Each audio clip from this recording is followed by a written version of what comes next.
Madam Moderator, good morning, everyone. Um, Madam Moderator, would you like to provide the overall rules for the webinar before I call the meeting to order? Sure, I can go ahead and get started with that. This is the moderator. Welcome to the Board of Psychology board meeting. Before we get started, I would like to remind board members and staff who are not speaking to please mute their microphones. If I detect any background noise during the meeting as a result of unmuted microphones, I will provide a brief friendly reminder or simply mute your microphone. Just as a reminder, there are members of the public in audience and meeting minutes are being taken, so I please ask that board members and staff identify themselves before speaking. To facilitate public comment today, we will be utilizing the WebEx question and answer feature. When the board president reaches a point in the agenda at which public comment is appropriate, public comment will be requested, and at the board's direction, I will turn on and announce the opening of the Q&A feature.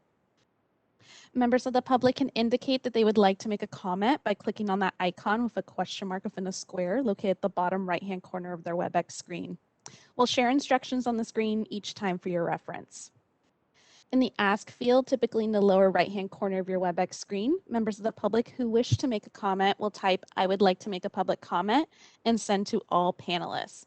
Any other communication will not be responded to. Members of the public, it is not necessary to identify yourself in order to make a public comment. And additionally, I will also take comments in the order that they are received. I will call on the member of the public and unmute their microphone. They'll be allowed to give their comment. And then once their comment is concluded, I will mute their microphone and we will move on to the next member of the public who wishes to make a public comment. Please note that the Q&A feature is being used only as a means for members of the public to represent that they would like to make a verbal comment. Once they are unmuted, that member of the public may verbally state their comment. This is not a means to ask questions of the moderator or members of the board. Such inquiries submitted using this feature will not be answered.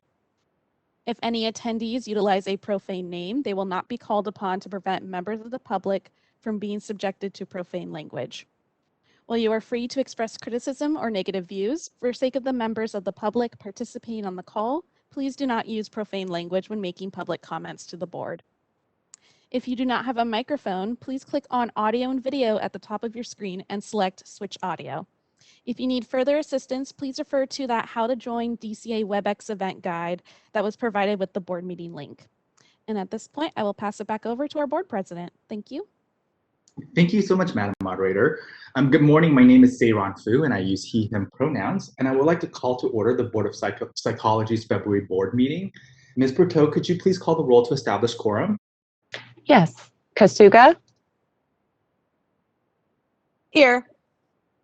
Cervantes?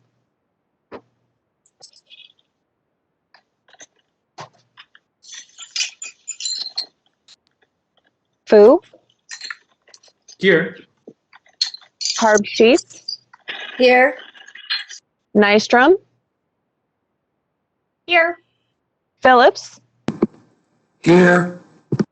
Riscate? Here. Rogers? Here. Tate? Here. Once again, Cervantes? Here. Roll call is complete. Thank you so much. A quorum having been established. Pursuant to the provisions of Governor Gavin Newsom's Executive Order N2920, dated March 17, 2020, neither board member locations nor public meeting location are provided. Public participation, as shared by Madam Moderator, may be through the WebEx link provided in the agenda posted on the Board of Psychology's website. If you have trouble getting on the call to listen or to participate, please do call 916-574-7720. Again, that number is 916-574-7720. With that, I would like to welcome everybody to our February board meeting.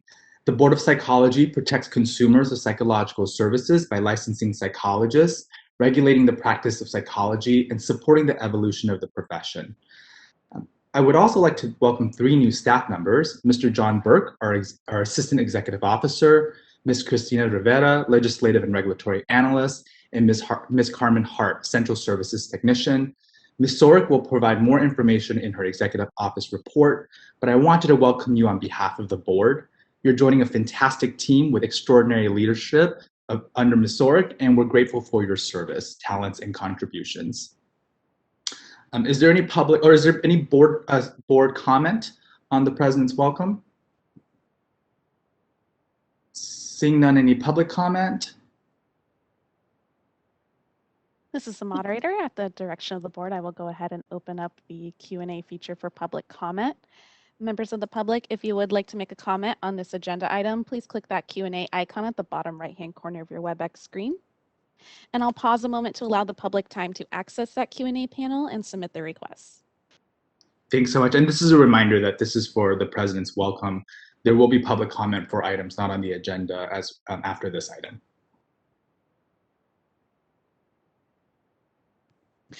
This is the moderator. Looks like at this time there are no requests for public comment. Would you like me to close that Q&A panel? Yes, please do. Thank you so much. All right. All right, moving on to item number 3. This is public comment for items not on the agenda. Please note that the board may not discuss or take action on any matter raised during this public comment section, except to decide whether to place the matter on the agenda for a future meeting. This is pursuant to Government Code Section 11.125 and 11.125.7a. Before I invite the speakers to come forward, I would ask individuals making comments to not discuss the specifics, including names as to pending complaints, pending licensing applications, or pending disciplinary actions that may come before the board for a decision.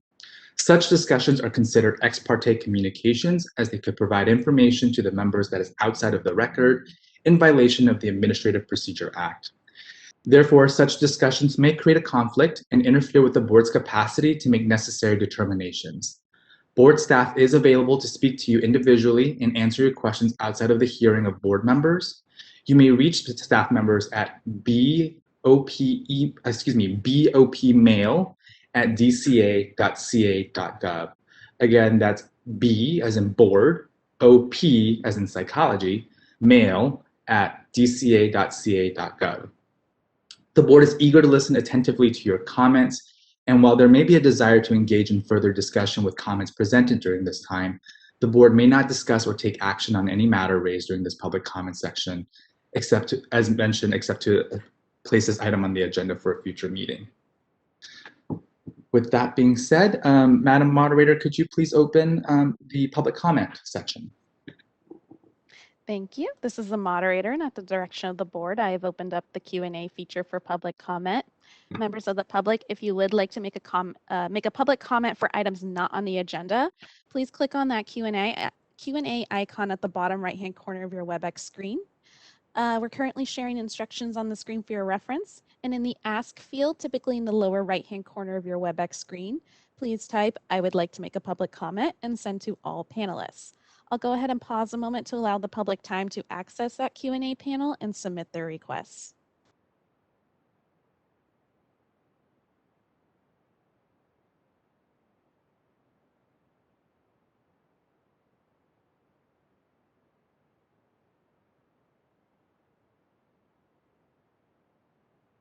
All right, this is the moderator. Looks like we do have one individual who has requested public comment. Individual identified as Shira Harrell, PhD. Shira, I'll go ahead and unmute your microphone now.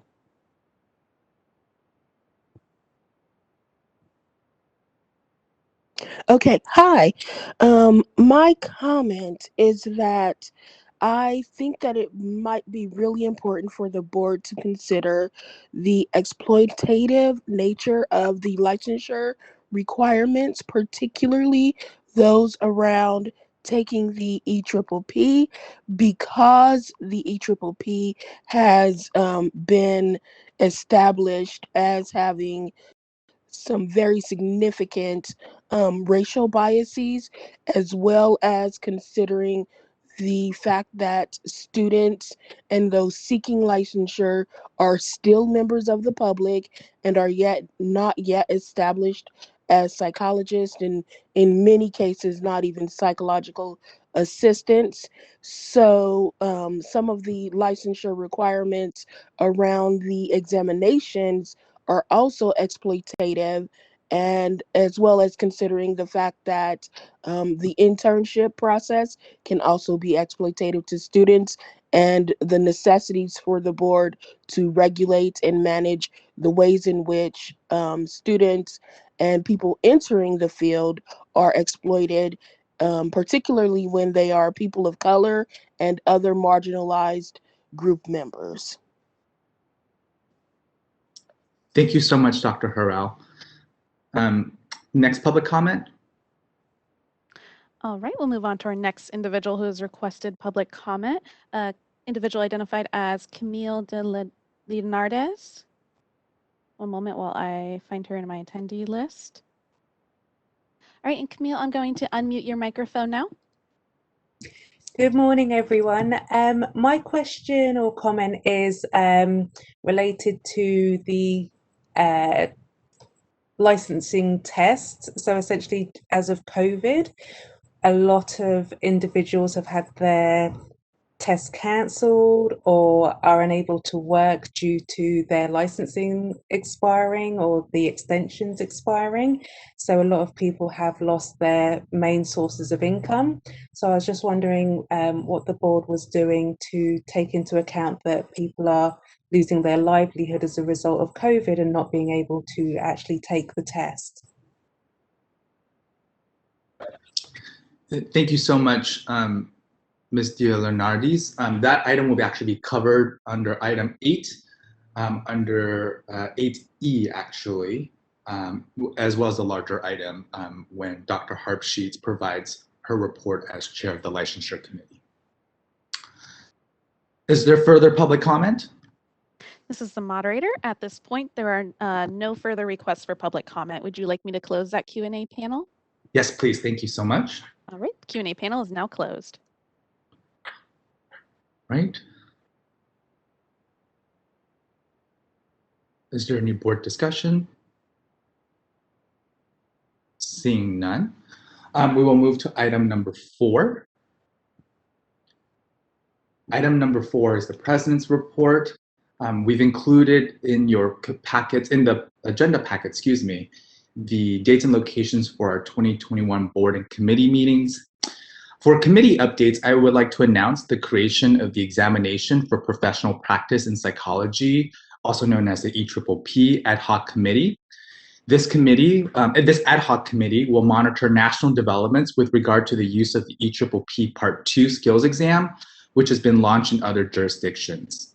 California is not an early adopter of the EPPP Part 2 skills exam, and the board has no plans to be an early adopter. The EPPP Part 2 is not a requirement for licensure in California. The committee will work to ensure that the board's requests to the Association of State and Provincial Psychology Boards, also known as the ASPBB, are met. This includes a request to ASPBB to make available to the board and the California Department of Consumer Affairs Office of Professional Examination Services available data from beta testing from participating jurisdictions to evaluate the validity of the enhanced the EPPP Part 2.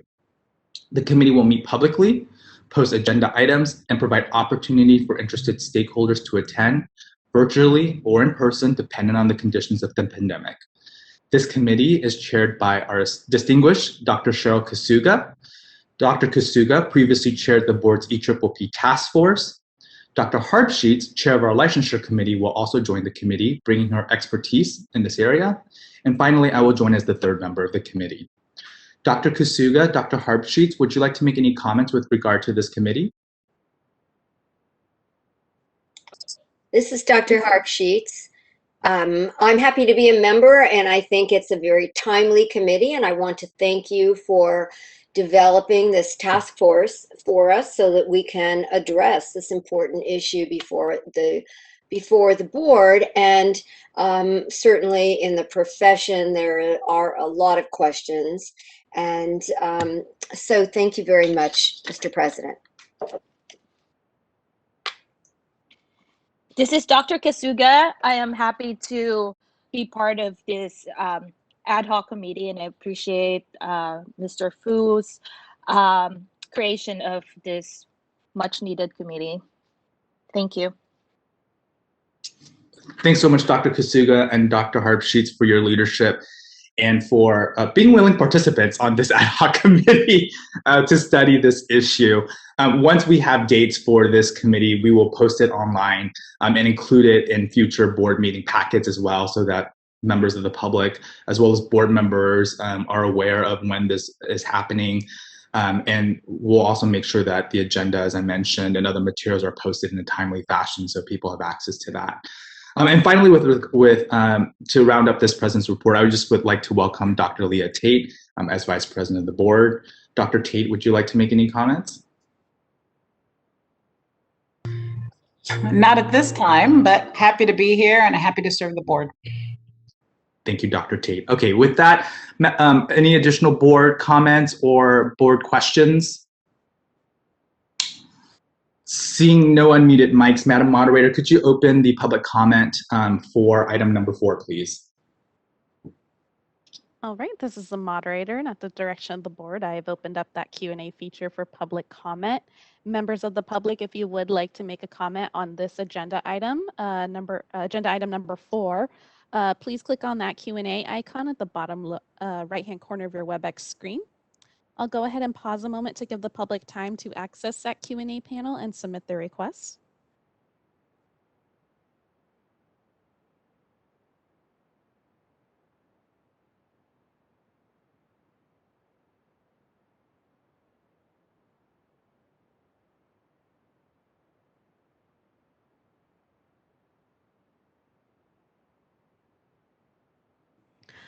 All right, this is the moderator, and at this time, it looks like there are no requests for public comment. Would you like me to close that Q&A panel?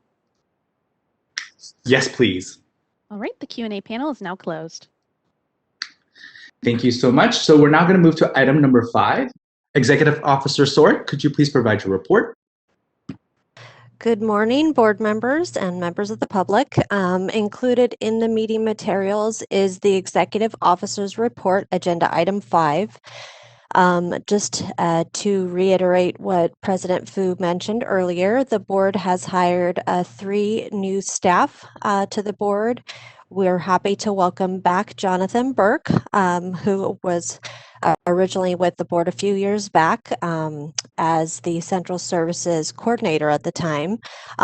He has since spent some time in manager positions with both the Executive Office for the Department of Consumer Affairs as well as Board of Behavioral Sciences. So welcoming him back as the new Assistant Executive Officer. Christina Rivera has come to us as our new legislative and regulatory analyst.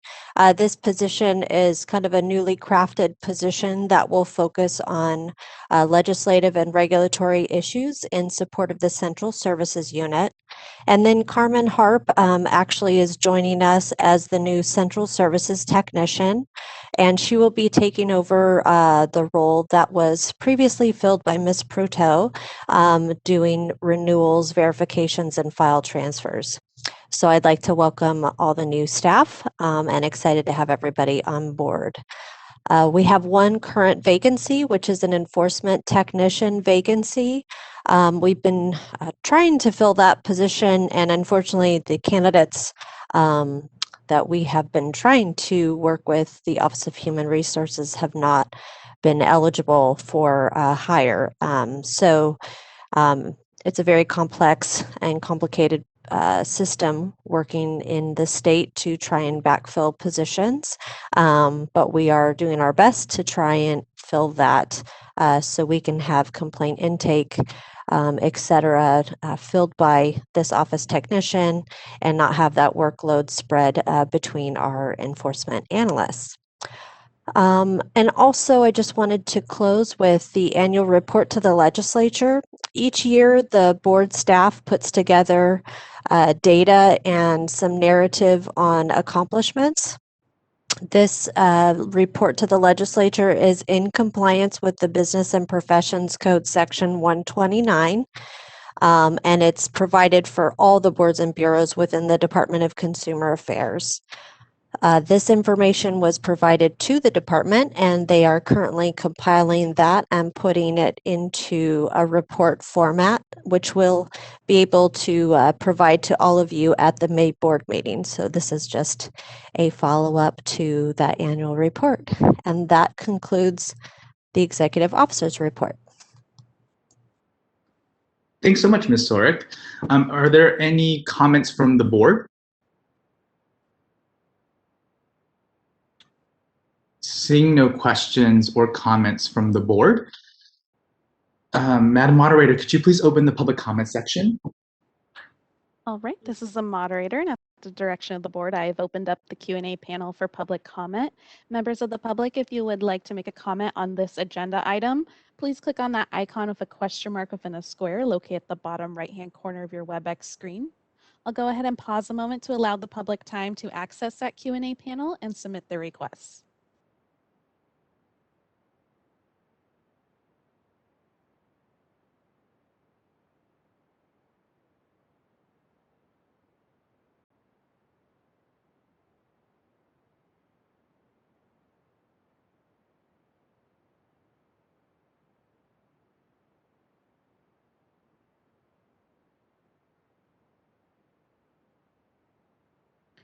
All right, this is the moderator. Looks like at this time there are no requests for public comment. Would you like me to close that Q&A panel? Yes, please. Thank you so much. Right. At this time, we will take up item number 6 with regard to the discussion and possible approval of the board meeting minutes. These are included in the packet. Are there any board members who wish to make edits or changes to the board meeting minutes? Dr. Kasuga? Thank you, Mr. Fu. I have suggested changes for line 1465 to 1467.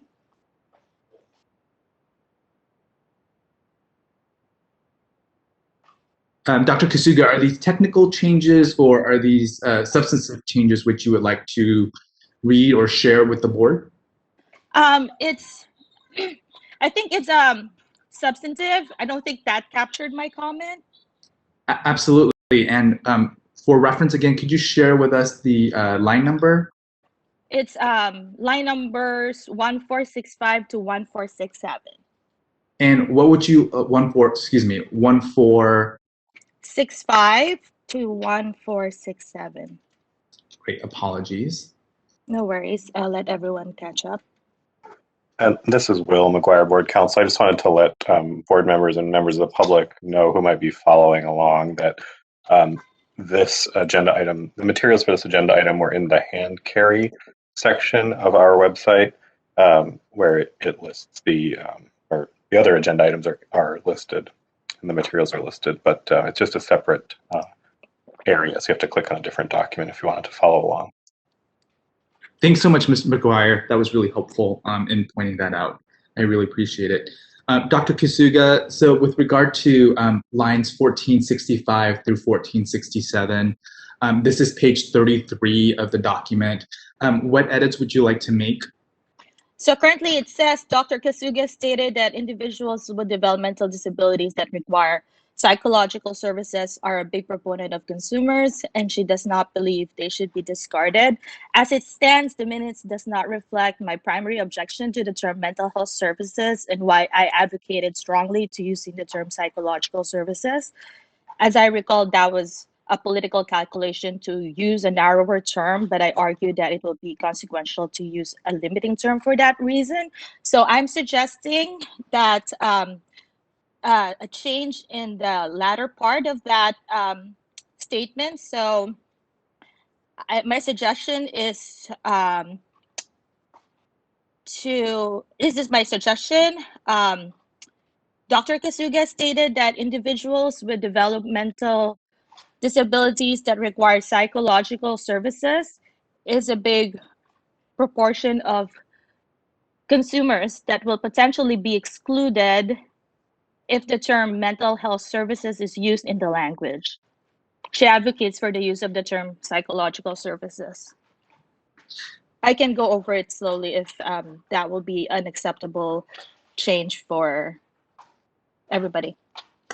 Yes, Dr. Kasuga, if you could read it again, and then also just provide if you can send an email perhaps to Ms. Sorrick, who's doing our notes today? This is Jason. We have Ms. McCochran on the line tracking these changes, so she can send them to Ms. McCochran. That would be wonderful. Perfect. So Okay. Dr. Kasuga, for our purposes here, could you reread the sentence as recommended per you? And then after you've done it, what we can do is if you could also then email the language to Ms. McCochran should the board adopt the minutes as amended. Certainly. So I'll repeat my suggested language for that section.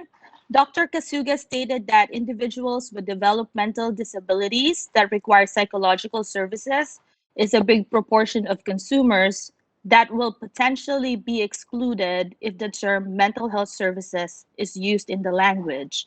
She advocated for the use of the term psychological services. Thank you so much, Dr. Kasuga. Are there any board objections to or comments related to the comments by Dr. Kasuga?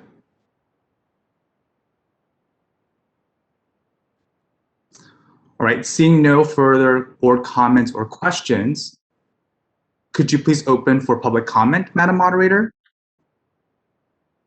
This is the moderator, and at the direction of the board, I've opened up the Q&A feature for public comment. Members of the public, if you would like to make a comment on this agenda item, please click on the icon with a question mark within a square located at the bottom right-hand corner of your WebEx screen. I'll go ahead and pause a moment to allow the public time to access that Q&A panel and submit their requests.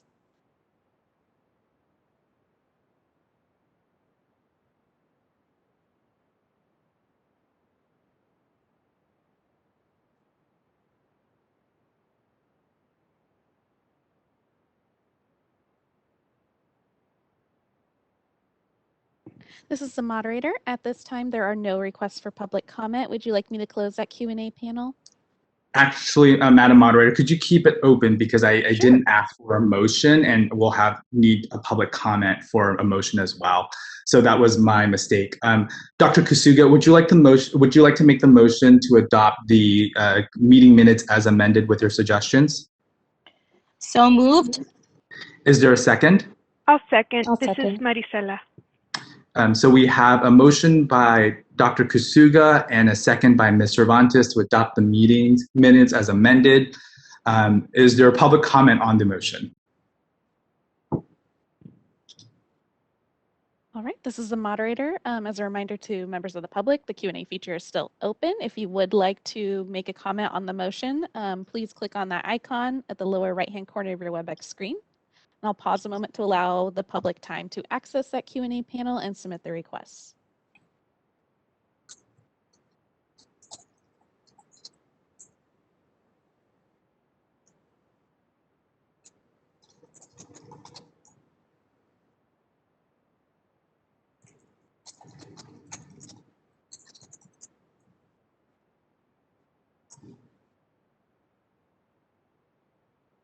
All right, this is the moderator, and at this time, there are no requests for public comment. Would you like me to close that Q&A panel? Yes, please. Thank you so much. All right, Q&A panel is now closed. All right, is there further discussion from the board? Not seeing any unmuted mics or hands raised. Ms. Brutto, could you please call the roll?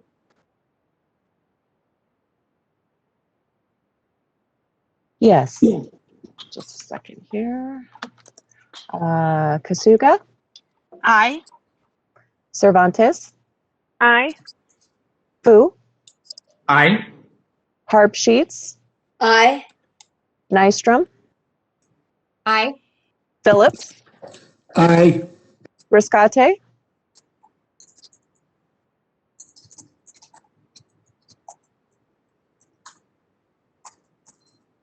Rogers, Aye. Tate. Aye. Once again, Riscate. Aye. Thank you. All right, the motion carries. Thank you so much. All right, item number 7, our budget report. Mr. Glasspiegel.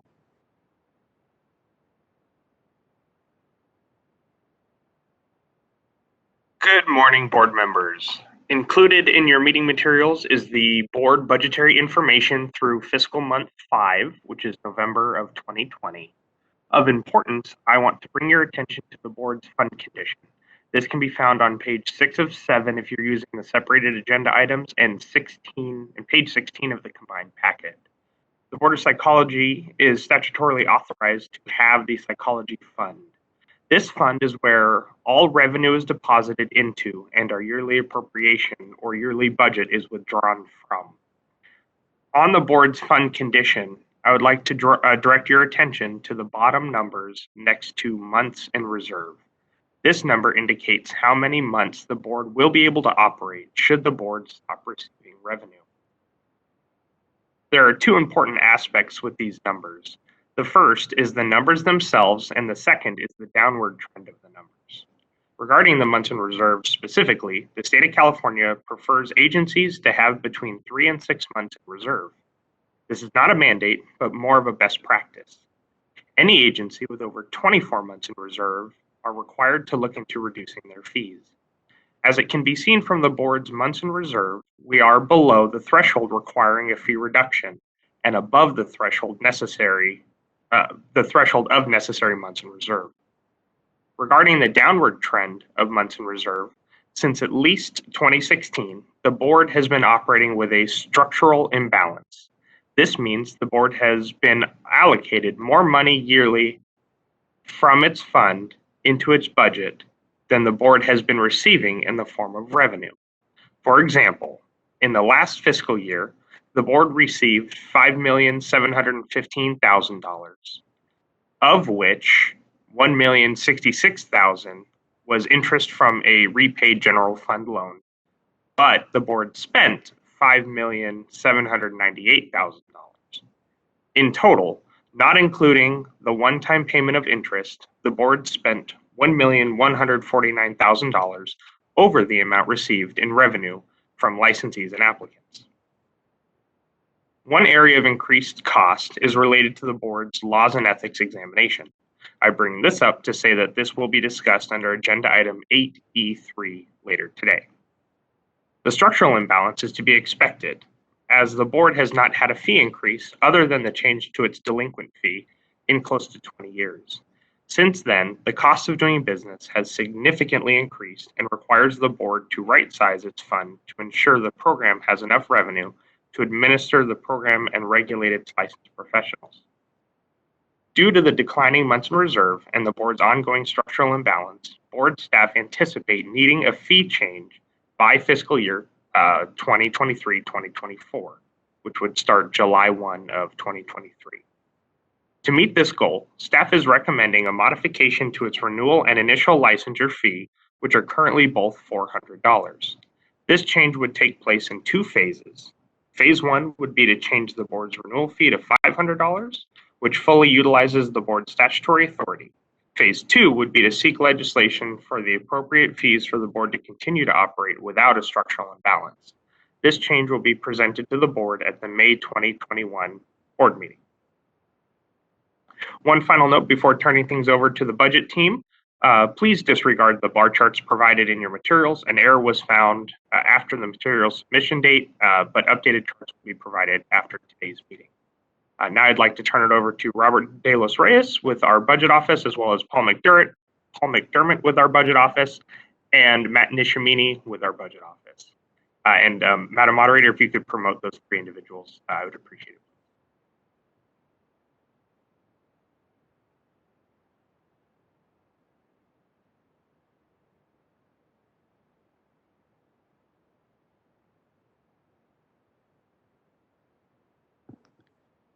This is a moderator. I got Paul McDermott promoted up to panelist, and I apologize. I missed the names of the other 2 individuals. Robert De Los Reyes. Thank you. And Matt Nishimini, or Matthew Nishimini. Thank you. All right, they're all promoted. Thank you.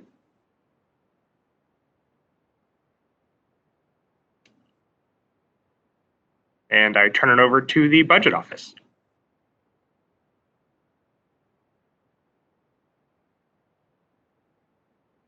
You may be muted. Good morning. Can everybody hear me? Yes. Good morning, board members, members of the public. My name is Paul McDermott. I am the budget analyst with the Department of Consumer Affairs for the Board of Psychology's budget. I'm here today with my budget officer, Robert Stalis Reyes, and Matt Nishimini, who is our regulations specialist. And what I want to do today is quickly go over our expenditure reports, and then I will turn everything over to Matt Nishimini, who will discuss the fund condition and some of our plans. So anyway, we've submitted 2 documents here, and talking with Antoinette and with Jason, we wanted to show the board our expenditure report as we have it. So the first document would be an expenditure report, which will show all of our expenditures going down for month 5, and you'll see everything in the peach color on your documents is what we project to spend during the year, line item by line item. And I've expanded the Attorney General and the OAH Office of Administration hearing section because this is a section that's driving most of our negative spending as we go through the year.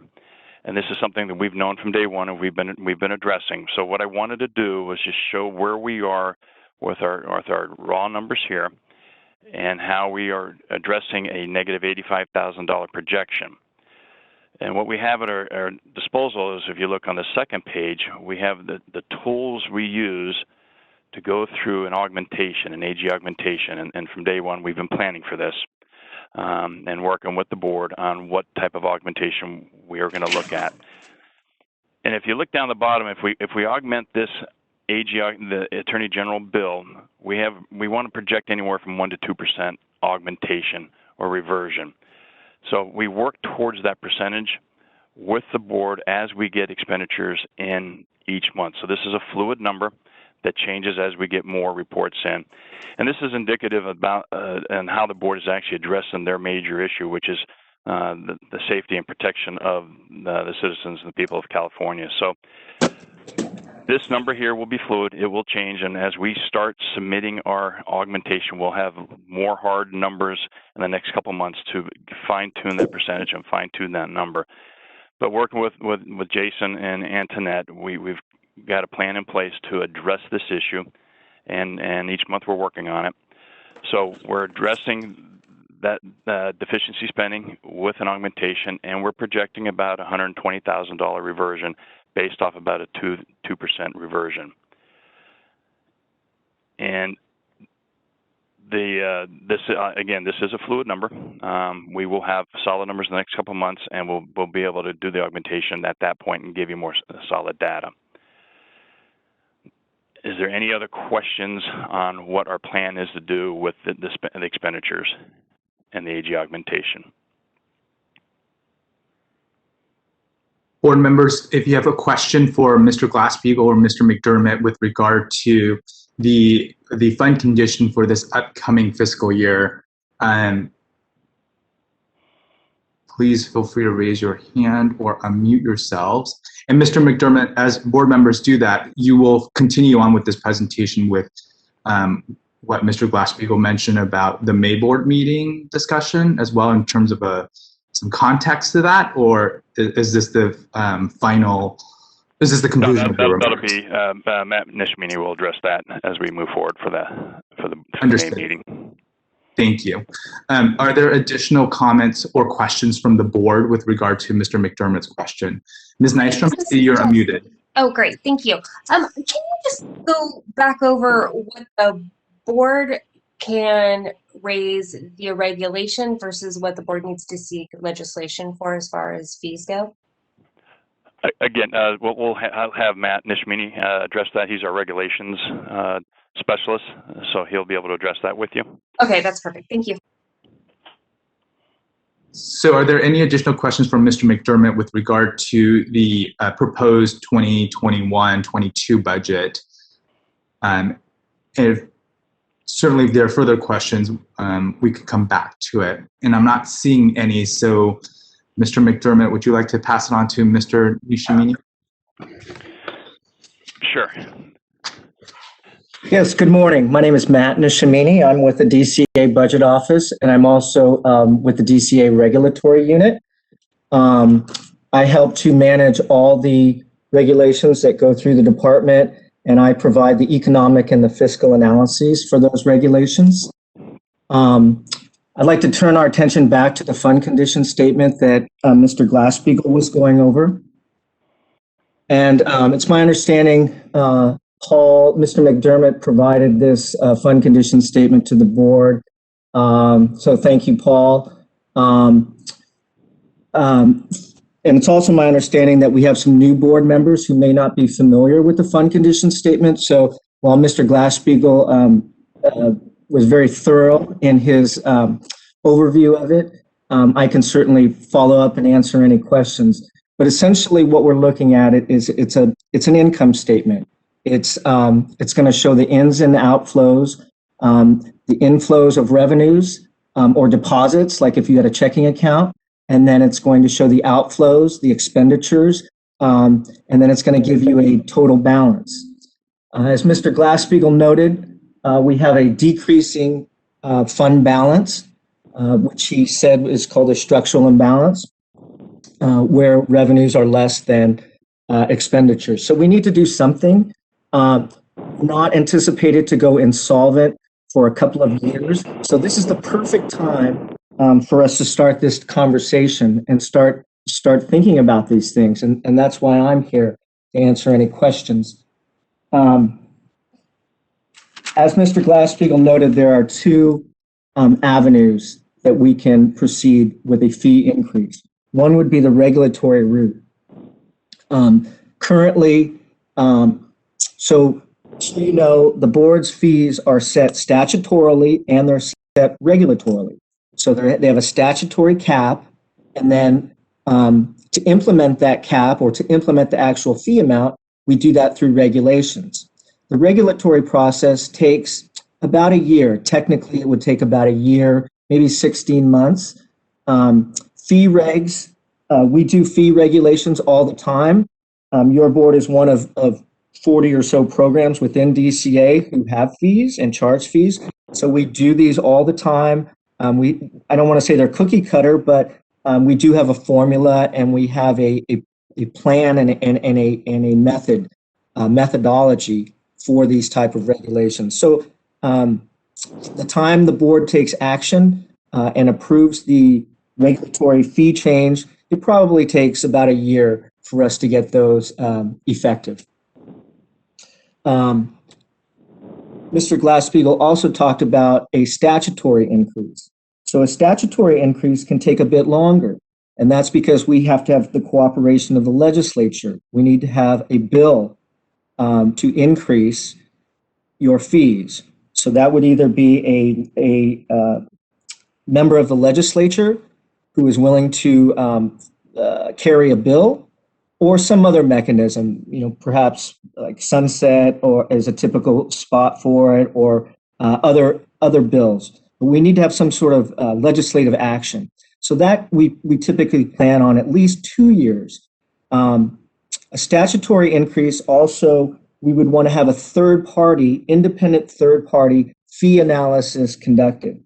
And we do that at DCA all the time for the other programs, and there's a list of contractors that we contract with for these analyses. And what they do is they determine what the actual cost is for each fee type. Now, your board, you just have a handful of fees, and so I wouldn't anticipate the fee analysis to be take a long time or be very costly. Some boards and programs have 4 times or 3 times the amount of your fees. So I think that this could be probably conducted in a matter of 6 weeks or 8 weeks. I think it would be pretty fast. And the reason we want a third party to conduct this fee analysis is because when we go to the legislature, we don't want someone from DCA saying, oh, well, the fee should be this level. Matt Nishamini says your fee should be this level. We really want someone who has independent, unbiased eyes looking at this, and it carries much more weight with the legislature rather than having someone within the DCA performing the analysis. Mr. Nishamini, this is Antoinette Sorrick. I'm wondering, because I know we spoke, I spoke last week with Mr. De Los Reyes, and we've been talking about our budget for a couple weeks, in particular with the fee increase issue. And I just wanted to know, because, because this program has not looked at a fee increase since 1992, which at that time it was changed in statute to the statutory cap of 500, and we have been charging 400 for initial and renewal fees. How would it look if we sought the statutory cap through regulation, look to recoup the examination costs, which we'll be talking about later today, through a fee increase for the administration of the law and ethics examination, and then looked at what we were bringing in and what we were spending at that point before we were to conduct fee analysis and go beyond the statutory ceiling of the $500, because it seems like a lot to just go to that next step unless you see our structural deficit being so extreme that we have to go beyond that 500. Can you speak to that a little bit, or perhaps someone else in the budget shop?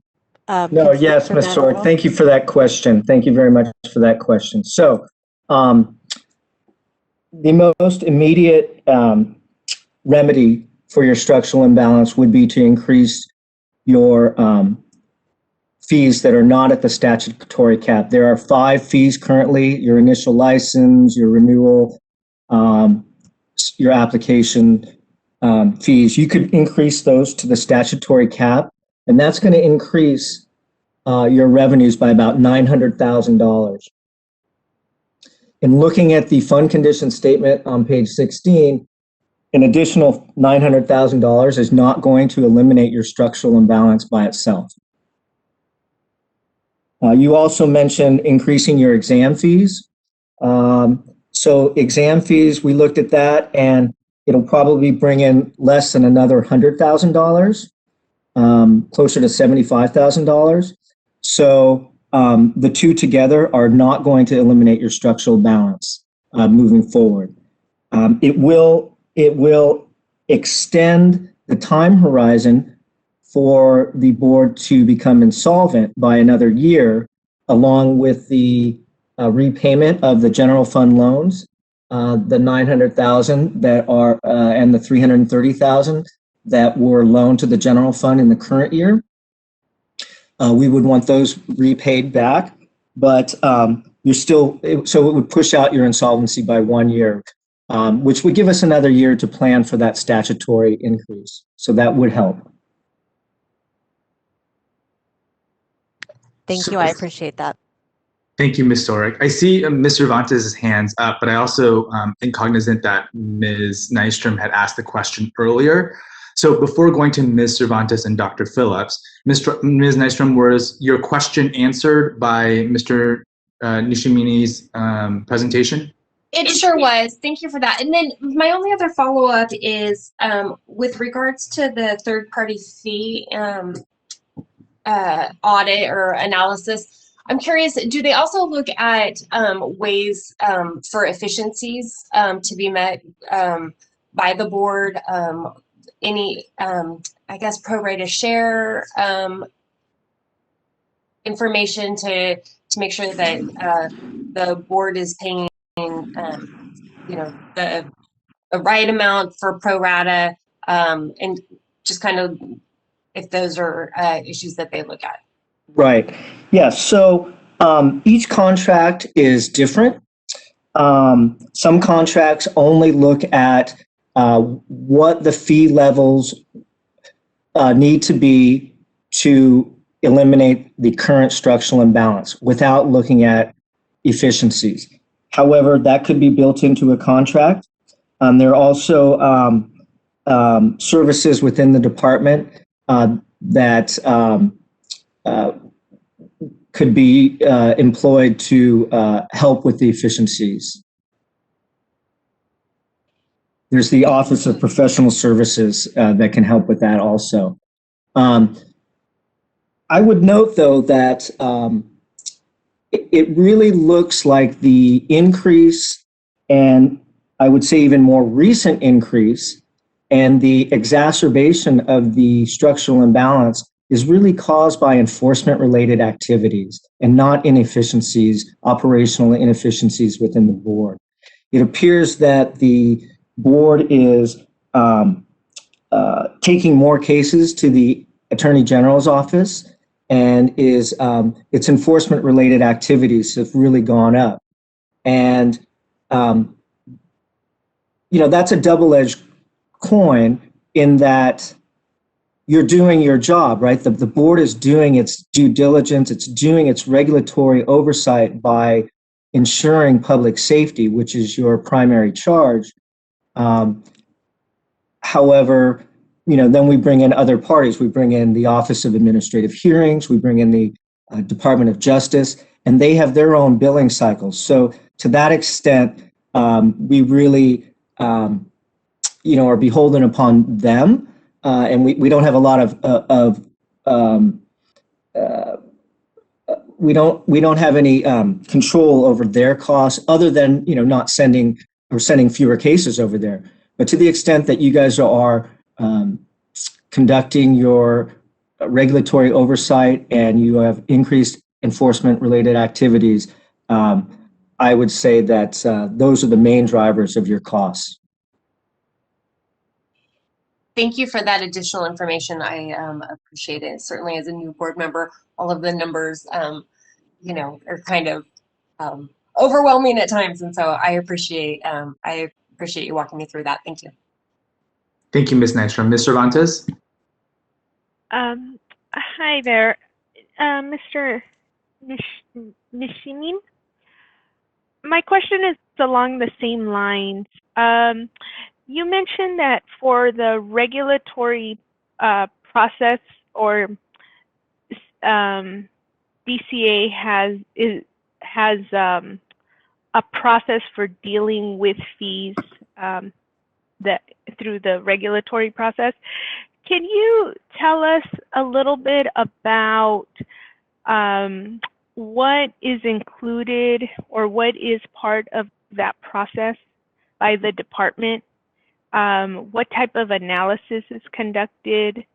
How does the department determine or support our staff in determining the right increase? Yeah. And then similarly, I also wanted to know about when independent third parties are brought in to support an analysis of this type. What type of analysis, what type of data do they collect? What could we anticipate in that type of report? If you could tell me for on both sides what that looks like. Yes, thank you for that question. So let's start with the first, the regulatory process. So the regulatory process begins with board staff bringing language, bringing the fee increase proposal to the board, and the board would take a vote on that, a formal vote on that. And then if that language is approved by the board, then we would put a regulatory package together. There are different forms, support, administrative forms. There's a summary of the regulatory package form, which we call a statement of reasons. And that all gets put together. Because these are fee increases, again, we have sort of a cookie cutter model for this. We probably did a dozen or so fee increases or either fee increases or new license types in the last year. So we have a great familiarity with these type of things. And then it's really, the analysis for this is really simple. If you bring in, so for example, if we look on the renewal fees, we're estimated to bring in about $4.2 million in the current year. If we increase, and that's based on a $400 renewal fee. So if we bring in another $100, if we raise it to $500, that would go up a commensurate amount. So closer to $5.2 million, right? So that analysis is very linear and that makes it very simple. So we're going to just analyze, this revenue estimate that's on your fund condition statement, the budget office, Mr. McDermott works with the board staff each fall to determine what the revenues are. And the way they do that is they have a historical tracking going back years of the amount of licensees that renew their license. And you just multiply it by the 400. And then that's where he's coming up with that estimate. So we would just increase it up to the maximum, the statutory maximum of $500, and it would be a commensurate increase. So that's a very linear, simple analysis. I do want to talk about the roles here, though, real briefly. So the role of the budget office is not to tell you how to spend your money or the amount of increase that you need to make. That responsibility, that charge is solely on you board members. You board members, along with the executive officer, Ms. Sorrick, make those policy decisions. And the budget office effectuates those policy decisions. We don't tell you what level it should be. We can tell you the outcomes of your increased fee levels. And so just a few minutes ago, Ms. Sorrick asked me if we increased them all to the statutory cap, what would that effect do? And it will have an effect of about $900,000, but it's not going to eliminate the structural imbalance. So that's the advice we give you. And then, that's all we can do. And you guys make the decision. Regarding the statutory and the fee analysis. So for most fees, so like an initial license fee, or if you had say for an initial license fee, this is a good example. The fee charged should be commensurate with the amount that the workload and the cost that the board undertakes to issue that license fee. So for example, an applicant submits their application and board staff does some workload. Maybe they have different job classifications, an office technician or an associate government program analyst doing that workload, and maybe it takes them an hour or 4 hours. That analysis would be costed out, and those inputs would go into determining that fee amount. Now that would be for an initial license fee, or if you had a duplicate license, those type of things. Renewal license fees are different. Renewal license fees, and you'll notice from the fund condition statement that the renewal license category is your greatest revenue generator. And it will always be that. And that is because all of your enforcement related activities, so that would include your Division of Investigations, if you did desk investigations, any of those sort of operational investigatory costs get lumped in to the renewals. And that only makes sense because who are you really enforcing? You're enforcing your Practice Act against upon your licensee population, right? So that just makes sense. They're the violators. They're the ones that are going to you're taking to the Attorney General, they're the ones that you're taking disciplinary actions against. And so those costs get lumped into your renewals. Does that make sense? Yes. Thank you, Ms. Cervantes. Dr. Phillips? Yes, thanks, Mr. Nishimini. I wanted to clarify a couple things. One is for the benefit of the board members. We have recently gone through, and correct me if I'm wrong, Ms. Sorrick, we've recently gone through a consulting contract where we had an outside consultant group actually look at our organizational and process efficiencies. So to some extent, that has already been looked at. It doesn't mean it can't be looked at again, but I believe that that's the case. So sometimes because these things go on for such a long time, it's not even apparent to board members what exactly is going on. And as a new board member, you wouldn't be aware of that, Ms. Nystrom. The second thing I wanted to ask about was kind of a more general subject.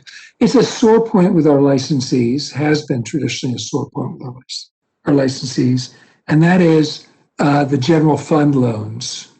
And obviously, two relatively large general fund loans went out of our fund this past year. Is there any certainty as to how long it's going to take before those fund loans are paid back?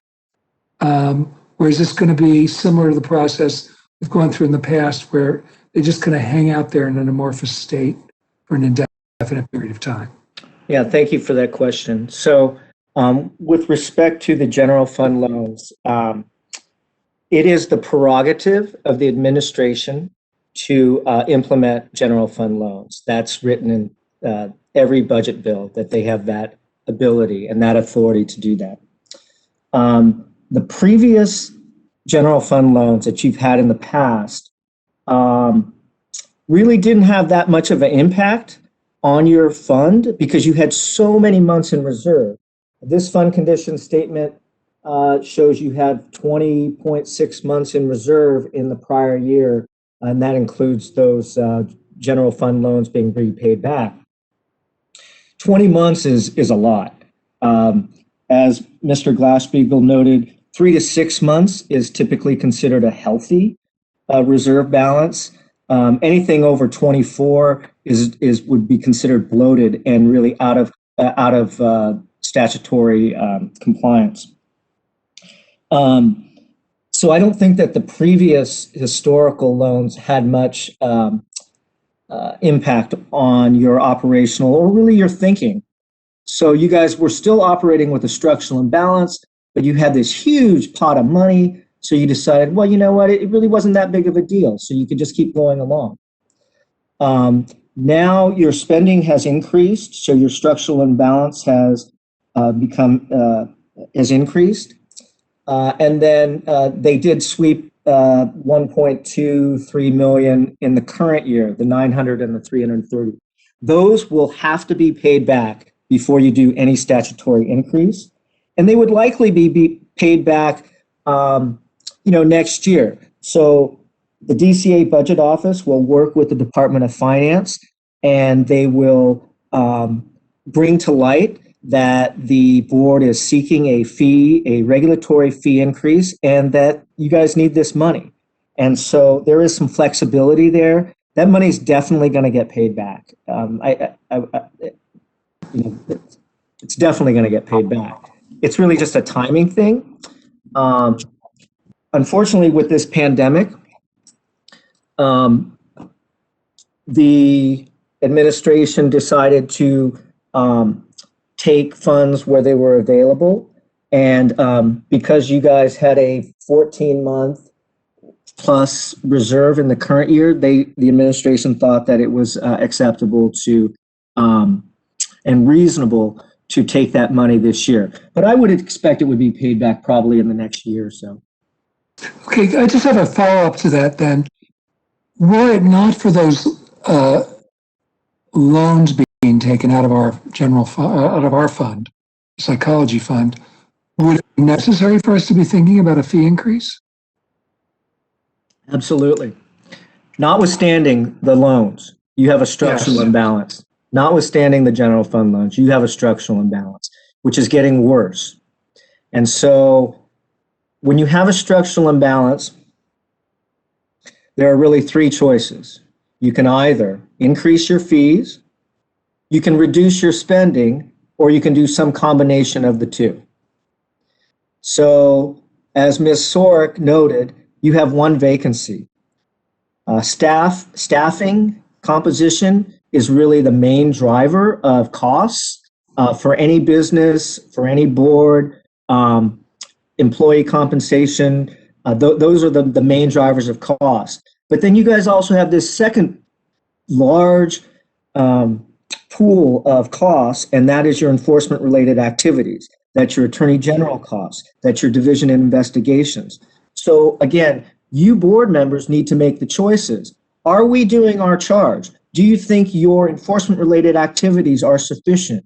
Do you think you guys are really implementing and ensuring compliance, ensuring consumer safety? I would think yes. I would think that answer is yes. And by having increased enforcement-related activities, that is not a bad thing. I mean, it's just you guys are doing, you guys are ensuring public safety. That is a good message. That is the best reason for having a fee increase, right? Because you need it, because you're doing your job. So the legislature is much more receptive to that type of reason versus, spending unwisely. Then those are the type of pushback when you get pushback from the legislature. But in your case, you guys are doing your jobs. So that's really the cost driver here. Okay. But part of what we've run into in the past is that we've been advised in the past, not in the present, but in the past, when we made new hires, that given our fund condition, if I understand correctly, the logic of it, we were told not to make budget change proposals. So we ended up with a lot of new positions we were paying without a corresponding allocation of the budget. Would that make any difference to what we're talking about in terms of the structural imbalance in our budget, or would that just be moving money from one pile to another? No, that's a very good question. That's a very good question. So yes, a few years ago, you guys did have a successful budget change proposal where you absorbed the positions within your existing resources, within your existing appropriation. So think of it as like this. So when you had those two positions, you didn't request additional funds, right? So that actually was helpful to the end fund balance because you weren't spending more. At that time, when you requested those two positions, you already had the money because of some other operational efficiency or some sort of programmatic redirect or some sort of something where you had that money. So you said, hey, I've got this money. I have the spending authority. I want to fill these two positions. So you just did that internally. When you request a budget change proposal, it's all about need. So there's only one right way to do a budget change proposal, and the DCA Budget Office is exemplary in their efficiencies and their ability to have successful budget change proposals. A budget change proposal is all about need.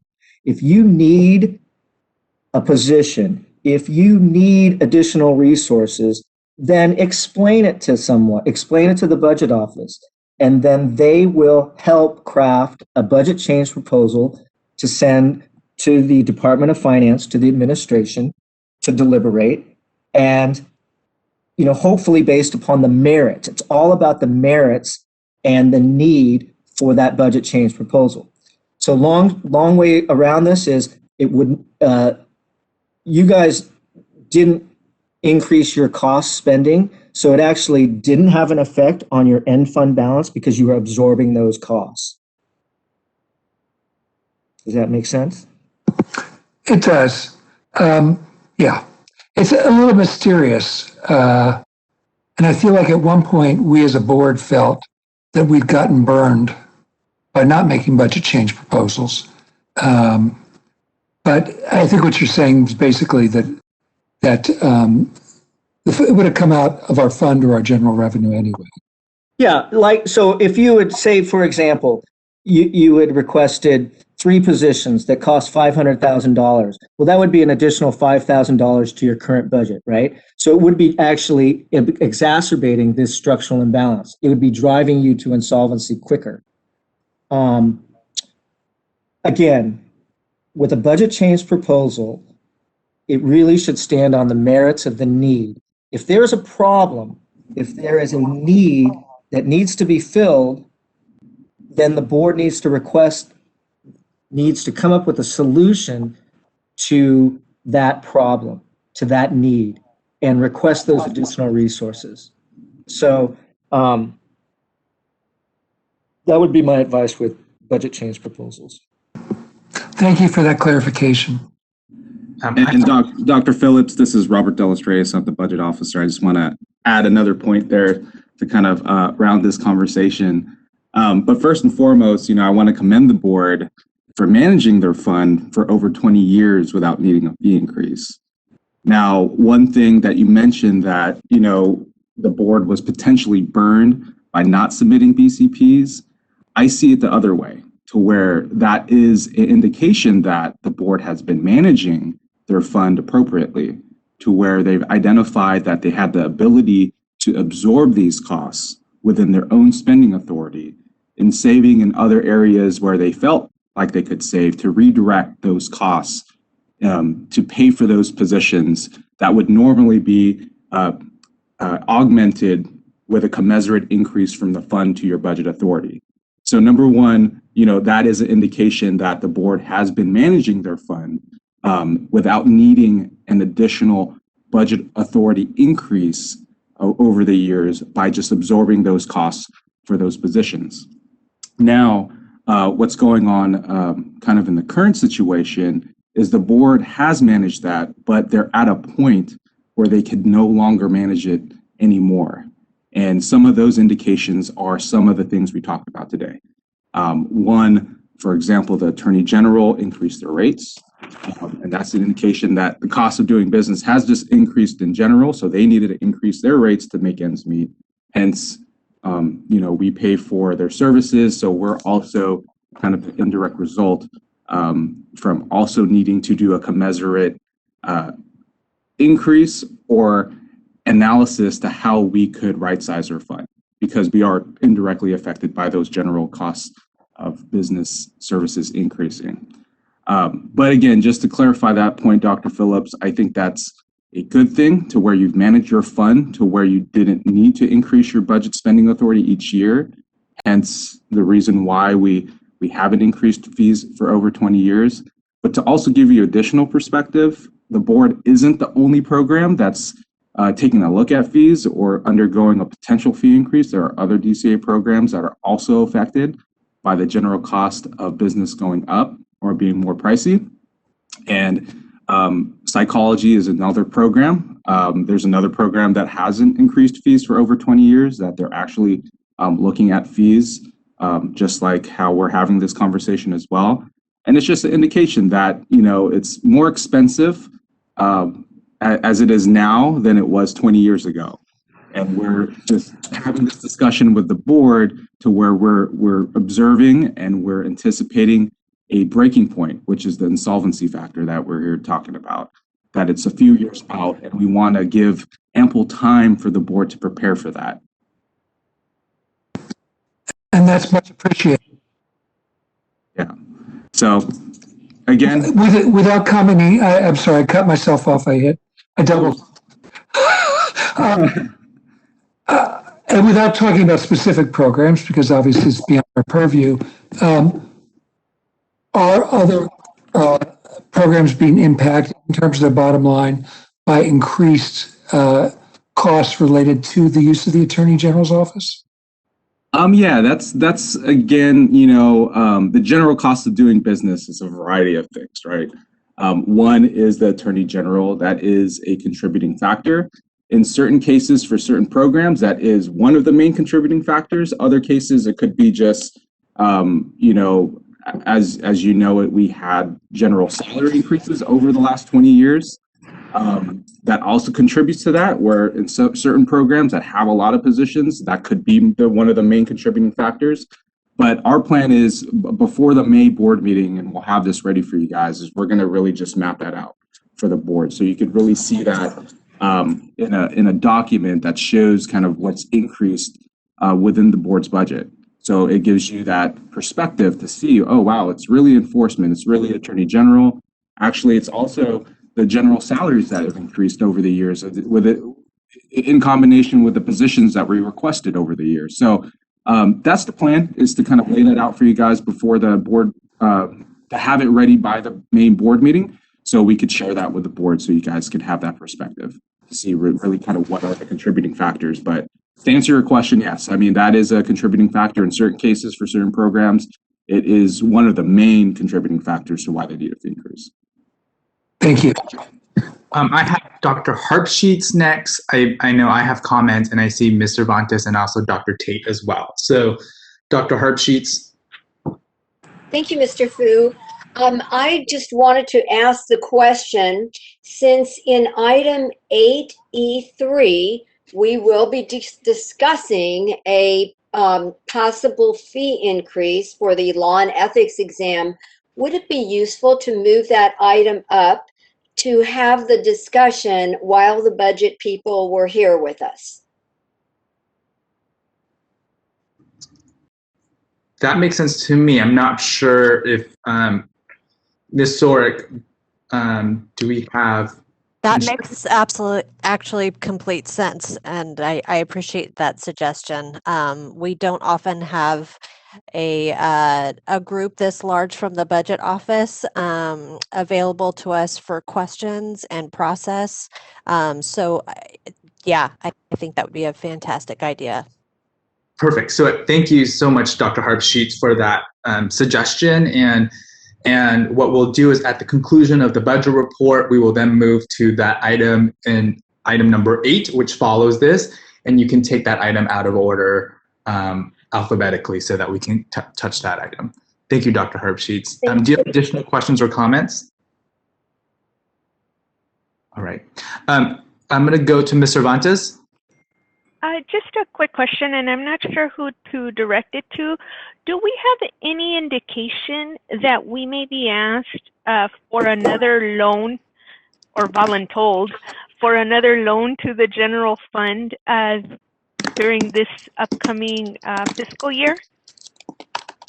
And when might we know if we need to do that again? Yeah, I'll take that.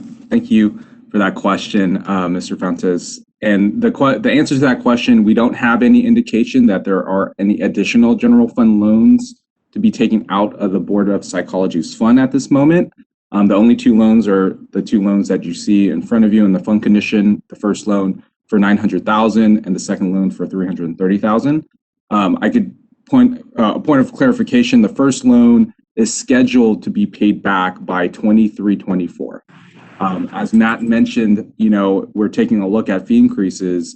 The Director of Finance is obligated to pay that back as part of how the authority is written into law when the board needs it, or when the general fund doesn't have the need for that additional funds anymore. So it certainly meets the first point to where the board needs the funding back in order to right-size their fund. So it's anticipated that the board may get their general fund loans paid back sooner than that. But at this point, no indication of additional general fund loans. And if there were to be another exercise to see which funds within DCA or just the state in general that could afford another general fund loan or another loan to the general fund, psychology will absolutely not meet the threshold in terms of borrowing more money from their fund because of your structural imbalance and your depleting or your declining fund balance. So just to kind of give that perspective for you. Okay, thank you. You're welcome. Thank you, Ms. Cervantes. So I have a couple questions as well. And so how does the AG set their rates, and how frequently do they increase their rates over the last, let's say, 5 years? So I can't speak the specifics to how they raise their rates and for what reasons in terms of the different costs that they are also subject to. I do know that they haven't raised their rates for quite some time. So it's kind of an indication of kind of what we're talking about, that, a lot of state departments are, looking at increasing their rates or fees to make ends meet, to ensure that they have enough cash within their fund to support their operating expenses. But unfortunately, we can't speak for that. That's really the Department of Justice. But I do know that they haven't increased their rates in quite some time. And I think that's over, I don't want to be misquoting kind of the last time they increased their rates, but it was a few years. I know that. Thank you. And if I recall, Mr. Glasspiegel, what triggered this conversation was actually it was about 2 fiscal years ago in the first place, when we were looking at positive reversion. Suddenly at I think halfway through the fiscal year, we were looking at a negative reversion because of that rate increase. Is that correct? Yes. No, I can answer that. Yes. Just the indication of the board pursuing current year augmentations for their attorney general line item is an indication that, and I know that started kind of a few years ago. That is a great indication that, yes, that is a contributing factor to where, you're paying more for attorney general services. But there's also other things for that, to where, there are those positions I mentioned that the board managed without needing a budget authority increase. So that's also something that, was a contributing factor to why you guys have a tight budget now, to where you saved a lot of money in years past. But in making that decision to manage that and kind of using that high reversion to kind of redirect that to the positions without the positions that were requested through the budget change proposal process, without a commensurate increase to your budget authority, that would naturally deplete your reversions over the years. And that, coupled with the attorney general increasing their rates, then we're kind of at the situation we're at today. That's very helpful. Yes, in fact, if I recall, at least during my service on the board, we were looking at a discussion around rate increases actually further out, closer to 25, 26. This was prior to the increase of the attorney general's rates 2 fiscal years ago that triggered many of the cost-saving measures that the board implemented.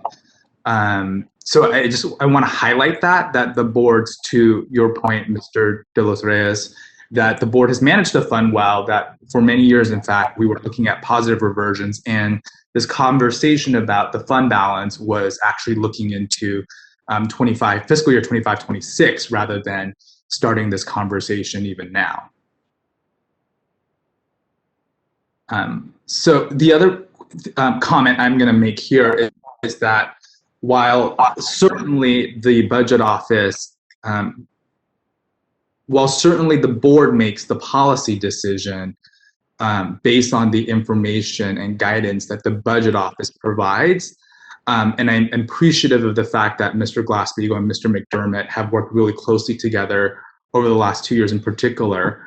I do want to highlight that this information needs to be more provided to us in a timely manner. First of all, our sunset was supposed to be last year, but of course the pandemic changed the timing of the sunsets. So this notion that this is somehow aligned with our sunset is not accurate. Like, we did not know that there was going to be a request we did not know about the fund balance being in this condition last year. In fact, we had a really thorough conversation in Sacramento in February about this. And so I want to highlight that certainly the board does set the policy, but that policy is dependent on reliable and timely information from the budget office. So I don't want to give this impression that the board has not paid attention. We certainly have, and it's an issue of the timeliness of this information being provided to us, because as I mentioned last year, as we were actually going through a sunset process, this was not brought up to the board as a statutory request and to be wrapped into our sunset. So I want to highlight that that comment that was made earlier from the budget office. Maybe I can just clarify that. So I did mention sunset. For programs, the sunset process can be a vehicle for increasing fees. It's a natural spot for increasing fees. However, every program is different and every fund balance is different, and there are other vehicles. So I didn't mean to imply that we missed the boat or anything like that. I think that right now is the perfect time to start having these conversations. A year ago, maybe not. You had a significant fund balance at that time. Entertaining a fee increase when you've got 20 months in reserve is not palatable to the legislature. It just wouldn't have been.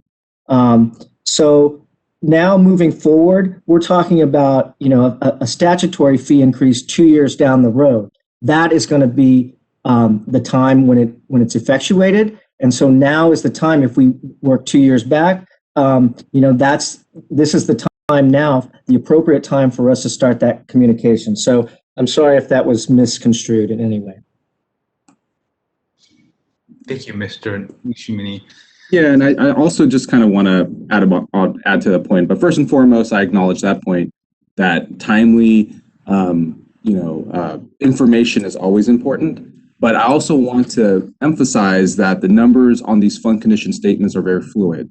And the last time we spoke about, the board's fund condition last year before the pandemic, there are certainly things that happened afterwards where the board did pursue another budget change proposal to right-size their budget to increase their evidence witness budget line item, since they've been managing that over the last decade without needing that. We're talking about the breaking point where they cannot manage within their own authority anymore, to where they need to begin pursuing budget change proposals to increase their budget. And that's one that happened after the fact. Additionally, there's another Attorney General increase that's going to be anticipated for this year. That was now also not in the cards when we talked about it last year. But again, these numbers are fluid, and these could change on the drop of the dime. If the governor decides to do something, we would have to kind of react to that and kind of include that within the fund condition statement that we're observing at that point in time. But I do acknowledge that timely information is always important, but I also want to emphasize that these documents are fluid based on decisions that are made sometimes outside the board's control. For example, the Attorney General rate increase, the board never had any decision in that. But again, those are things that could happen, and we will continue to update documents and work closely with Jason and Antoinette to provide them the most timely information. But just to kind of point that out, that these numbers are fluid. Thank you, Mr. Phillips.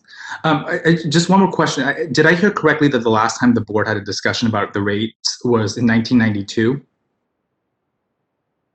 That's the last time the fee was changed in statute to 400 with the statutory cap of 500, and that was for initial license and renewal. Understood. So since 1992, licensees have been paying $400 for renewal. Correct. Understood. Okay, so what we're saying is, based on the 2-year timeline that we're potentially considering, we're saying that the rate hasn't changed actually in 30 years, so 3 decades. Correct. Okay. Just because I think the extra 10 years make a difference in discussions and the context by which we have that conversation. That this rate actually hasn't changed in 3 decades, and it'll be more than 3 decades by the time this is even considered at that point. So one of the requests I would have for staff would be, if for the May conversation one, a summary of the fees that are being paid as a part, just for the context for the public's and for transparency as well. Just a list of the fees that are currently paid by licensees and applicants and when they were last changed or set as a part of that summary sheet. Then, if possible, I would also like to ask that either board staff working with DCA staff also identify the number of times or that the Attorney General's office has changed their rates on us. Because I just heard that Mr. De Los Reyes, you just mentioned that the AG's office will be increasing the rates again. So we're looking at a second rate increase in less than 5 years. No, So, sorry. I just want to clarify that we don't have any indication that the Attorney General will raise their rates. But what I meant was the board pursued a current year augmentation to increase their budget, which was an increase to your budget, which wasn't projected at the point that we spoke last board meeting. But just to clarify that record, it's not another Attorney General rate increase. It's just the additional budget authority that's necessary to pay for Attorney General services that is anticipated for this year. That wasn't a part of that conversation last year. Understood. Thank you for that clarification. So we could still have a look at when the AG rates were increased over the last 10 years. I feel like asking for 3 decades might be much, but I think at least over the last decade would be really helpful to inform the board's discussion in May as well. So I have Dr. Tate and then I have Dr. Phillips. Dr. Tate. Hi there. I just wanted to echo Mr. Fu's comment. I've been on the board since 2018, and every time budget comes up, I always feel like it's kind of a crisis, and there's surprises, and we don't expect them all the time. So I just would like to echo the communication is very important because it makes it hard for us to make good decisions for our stakeholders. Thank you, Dr. Tate. Dr. Phillips? Yes, I don't want to put too fine a point on this or be overly critical, but as I recall, the budget office was switching over to the fiscal system last year. We found ourselves, I think it was last year, was the end of 2019? So in 2019, and we were left in a very critical situation that we had to react to very quickly, to the surprise of staff and to the surprise of the board members. So I just want to emphasize again, and there are, structural reasons why it happened, that we need to have the most up-to-date information as quickly as possible. And we need to look at the reporting systems to make sure that they're giving us that information. Now, I know things like implementing fiscal will probably be on the purview of our budget office from higher up in the administration, but it was a very concerning time. I think at least those of us who have served on the board for a while have felt we're very jarred by that experience, and as a result, we're feeling very sensitive to the flow of information, and so I think that's why so many of us have brought it up. Thank you. Thank you, Dr. Phillips. Ms. Nystrom? Yes, I was wondering, is it appropriate to ask for enforcement recovery data as well? We can absolutely supply that as part of the update in May. We track that, the dollar side of things within the budget office, so we can include that as well. No problem. Okay, great. Thank you. So I don't see any, Dr. Phillips, did you have further comment? Oh, okay. So not seeing any other further board comments, what I'm going to ask, I'm going to provide a little bit of preview of what's coming up. So we're going to ask for public comment on this item. And then after public comment, if there's no further board discussion, we're going to take a break for about 5 minutes for folks to take care of themselves. And then we're going to come back and take up item 8E3 and have Dr. Harpsheets lead us through that discussion. So that's a quick roadmap to where we're going. So with that said, Madam Moderator, could you please open the public comment section? All right, this is the moderator, and at the direction of the board, I have opened up the Q&A feature for public comment. Members of the public, if you would like to make a comment on this agenda item, please click on that icon with a question mark within a square located at the bottom right-hand corner of your WebEx screen. We're currently sharing instructions on the screen for your reference. And in the Ask field, typically in the lower right-hand corner of your WebEx screen, please type, "I would like to make a public comment," and send to all panelists. All right, it looks like we do have a individual who has requested public comment. One moment while I find them in my attendee list. Individual identified as Catherine Campbell. Catherine, you will be unmuted now. Thank you, everyone. I'm Catherine Campbell with California Protective Parents Association, and I appreciate the comments on the budget and the implications. I just felt as if it's important for everyone to understand the surveys that have been done, or the studies, I should say. Total economic burden incurred by California in 2019 for lifetime costs of survivors of child maltreatment is $26.3 billion. I believe we're incurring costs as organizations and structures when we don't name abuse. We allow it to continue. We allow people to keep going through the systems. We allow abusive evaluators and your licensees to continue, which causes you more to have to review instead of just holding them accountable. Ms. Campbell, this is for an item related to our budget report, and I believe you're making comments that are unrelated to this item. No, I would I'm not. ask that you either stick to... Wait, I'm sorry. I am not. I am telling you that the economic impact is part of your budget, and you need to have an understanding of what people are charging. You're talking about what they have to pay. They haven't increased in 30 years. You know what they're charging their customers, the people who need help. You need to understand that when this is a budget issue for you, you have to understand the full budget issue of the implications of the people you take care of that they are the customers, the clients. And I think it's very important, this is completely on budget, that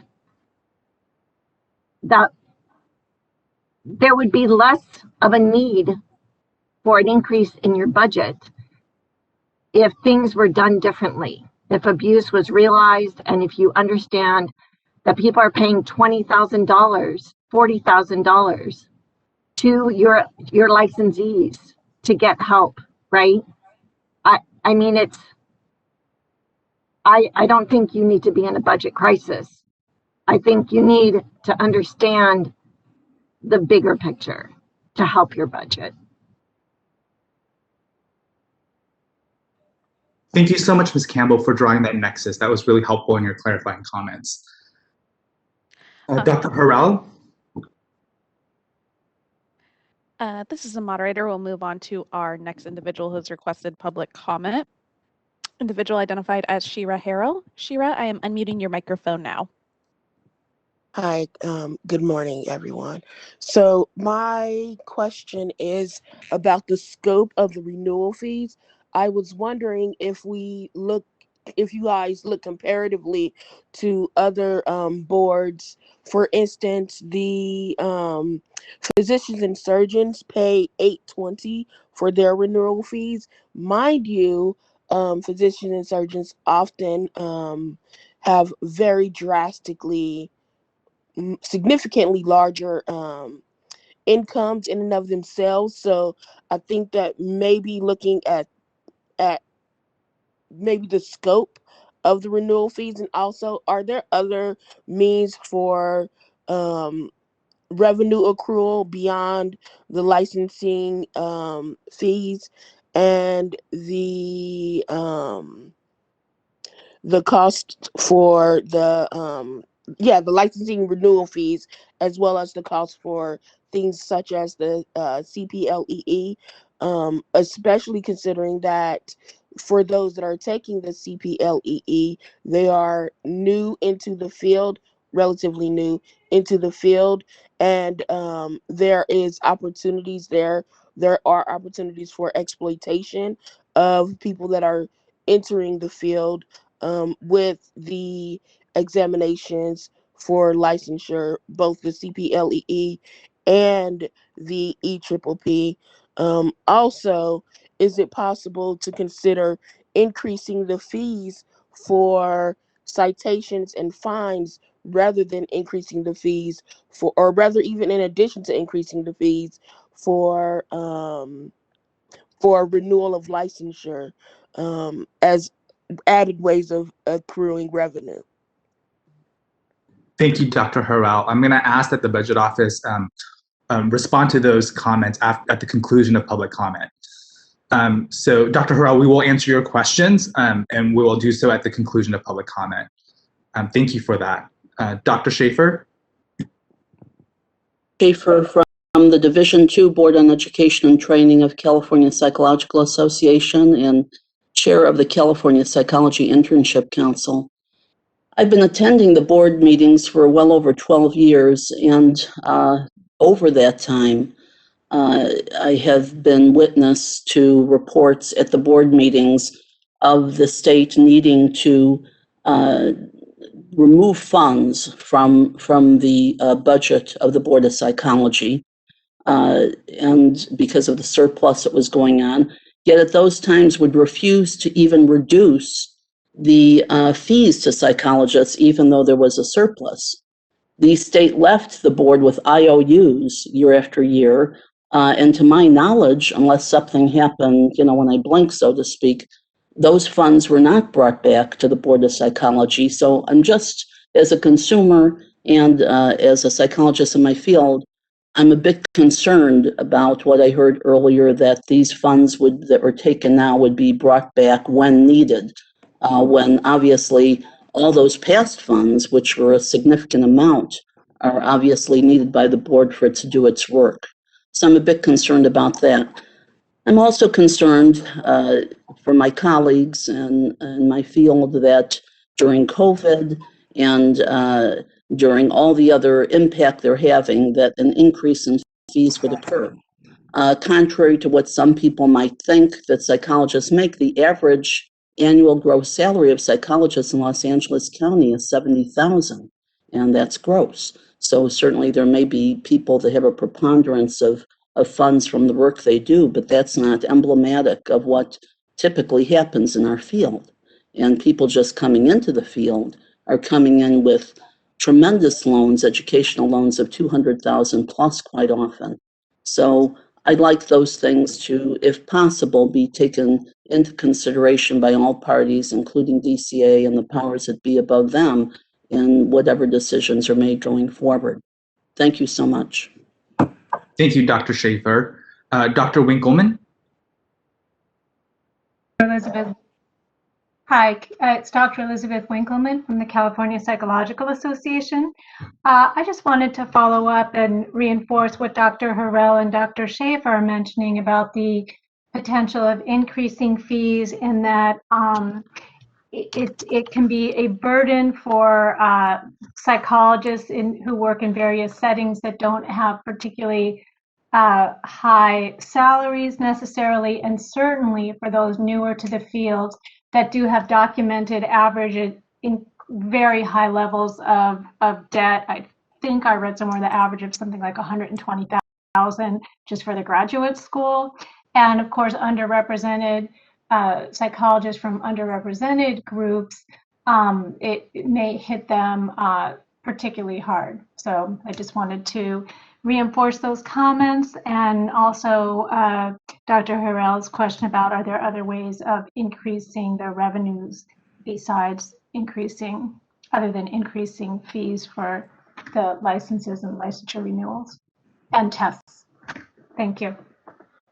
Thank you, Dr. Winkleman. I don't see additional public comment, but I will hold in case there is more.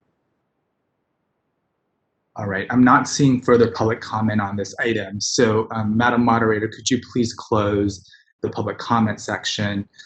Before I have the budget office answer Dr. Harrell's questions, I do want to make a comment about the general fund loans that were made. So the loans have been repaid. So when their loans are taken, well, some of the loans have been repaid. Let me clarify that. So to Dr. Schaefer's comment that the psychology fund has loaned the general fund during budget crisis. I just want to highlight that in the previous fiscal year, there was $2.5 million paid back from the 2008 Budget Act that was loaned from the psychology fund to the general fund, and that there was $1.2 million paid back to the psychology fund as a part of the Budget Act of 2002. So the loans that were made in 2002 and 2008, there was a total of $3.7 million paid back in the previous fiscal year. Now, the last fiscal year, 2 fiscal years ago. Now, in the present fiscal year, the psychology fund, as a part of the Budget Act of 2020, made a total of $1.23 million to the general fund, and those are outstanding. And I think, per the comments from the budget office, we're looking at repayment in the next couple years, or next few years from that. So the funds that have been loaned out have been paid back on a schedule. I do think that the budget office can shed light to other outstanding loans and to the questions that Dr. Harrell posed. So Mr. McDermott, Mr. Nishimini, or Mr. De Los Reyes? Yeah, so this is Matt Nishimini. So do we customarily respond to public comment? I'm asking the questions on behalf of Dr. Harrell. Okay, I'm happy to respond then, yes. So the question was about other programs, looking at other programs. So I would caution the board to do that because each board, while similar, are very different. And you all have different budgets, you all have different licensee populations, you have all different cost pressures. So comparing you to the physician assistance board or the medical board, they have a different composition of staffing. They have a different enforcement-related activities. They have perhaps a different licensing procedure. So I would caution about doing that. Other programs have done that in the past, and it is a cautionary tale there because of all of those other variables.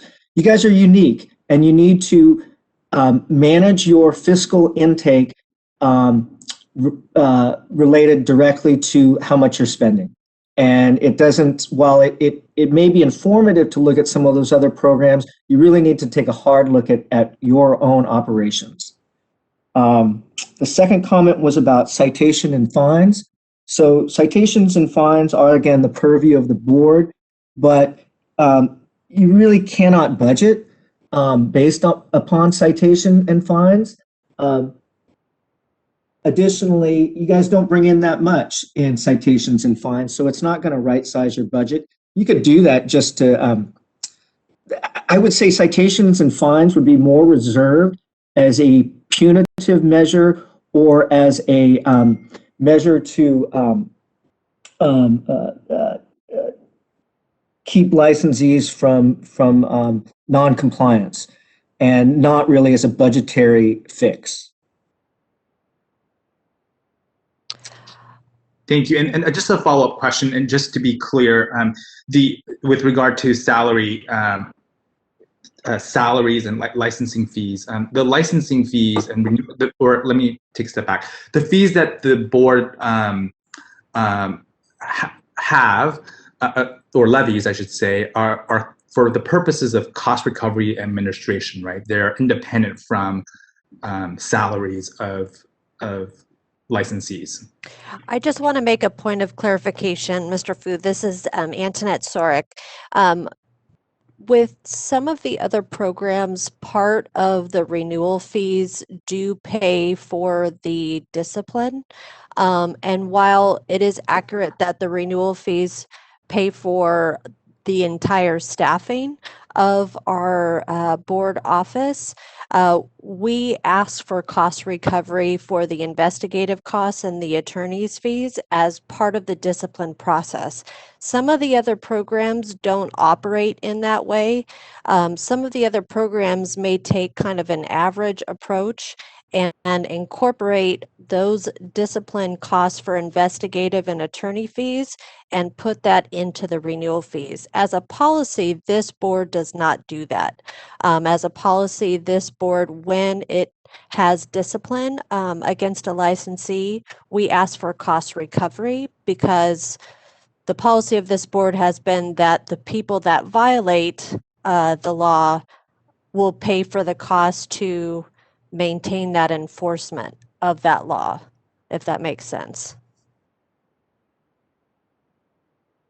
It does, which prompts then a question of if there is cost recovery, and I think this was related to also Ms. Nystrom's request for information around enforcement recovery in May, and maybe this is a conversation for May when the data is available or staff has had time to collect this information. But if the case is that we do enforcement recovery for each case, wouldn't the budget then be whole to represent the increased rates that the Attorney General's office charges us? So that could be a question for May, or if you have the answer now, we can do that now too. This is Antoinette. I'm just gonna kind of throw this out there, and then Ms. Monterrubio and I believe Mr. Tomplay is also on the line and may be able to provide a little clarification around this, but not all cases that necessarily go to investigation or that go to the Attorney General's office go all the way through the process per se. Some may not make it through the process, so may not meet the threshold for cost recovery. In those cases where it would go all the way through the process, and let's say there's a settlement hearing or there's a hearing that happens with the ALJ, that would in fact have the cost recovery piece incorporated, but that's only if it goes all the way through the process. And perhaps Ms. Monterrubio or Mr. Tomplay could add further information about that.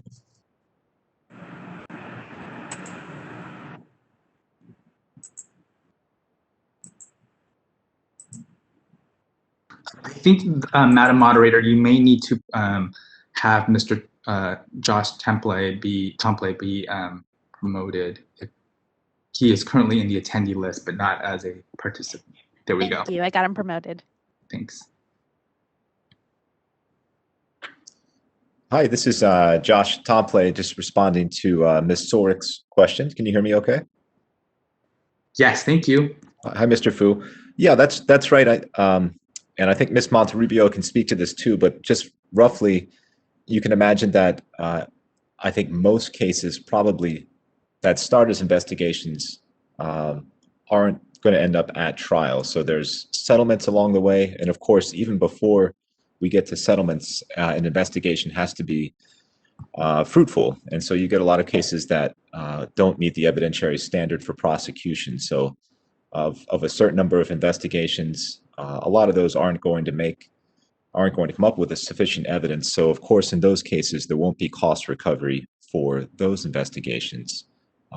Once we're over the hurdle of cases where there's enough evidence to prosecute, then within that subset, even there, you're not going to get cost recovery in every case for different reasons. So that's right. It's when you're looking at the number of investigations, it's not as though each investigation is going to return dollars to the board in cost recovery. It's a limited subset of those.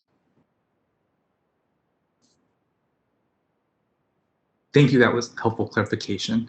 Are there any additional questions or comments from the board? Dr. Phillips? Mr. Phil, I have my hand raised. On the subject of cost recovery, I think from having looked at enough of these decisions now, we also know judges don't always give us our full cost recovery, and in some instances don't give us much in the way of cost recovery. So we're looking at, if we think about the number of cases that actually go through and get prosecuted all the way through a proceeding, or the discipline that goes all the way through a proceeding, it's a very small proportion relative to the number of complaints that we get. And even in those cases where they do go all the way through, there's no certainty that we're going to be able to recover all the costs that are attendant to it, particularly since we're also paying fees to the ALJ. I don't think we recover those as fees. So it's a very small proportion of our enforcement costs that get recovered through adjudicated proceedings, in my impression. And I can be corrected by Ms. Monterubio or Mr. Tomplay in that regard. I also think we have to keep our eye on the ball, which is, and these are all important issues for us to discuss, and we should look at every area where we can get revenue. By far and away, the fees, the income that we run the board off of, the income that ends up, if there's a reversion going into the psychology fund, is coming from licensing, renewals, and tests. And as far as tests are concerned, the CAPLE in particular, we've been running at a deficit on that, as we will be discussing a little bit later on. So there aren't a lot of revenue. We don't get allocated money, for instance, from the legislature, taxpayers' money.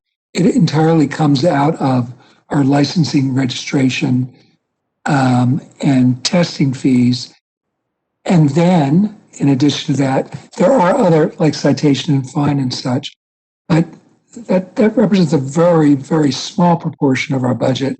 And truthfully, I don't think it would be appropriate for us to think about citing and fining people more at a higher level simply to correct a structural imbalance. So I think we do primarily have to look at the areas of licensing, renewal, and testing to make sure that we're receiving appropriate fees relative to the expense of paying the board. I'm a licensee, so I'm sensitive to any idea of increasing the fee to be a licensee, and yet we have to be fiscally responsible in terms of our charge, which is primarily consumer protection and is funded by the fees that are paid by our licensees to have their license. So I just wanted to kind of give that as a little bit of perspective, and I will take my hand down. Thanks, Dr. Phillips. I think Ms. Monterubio may have comments.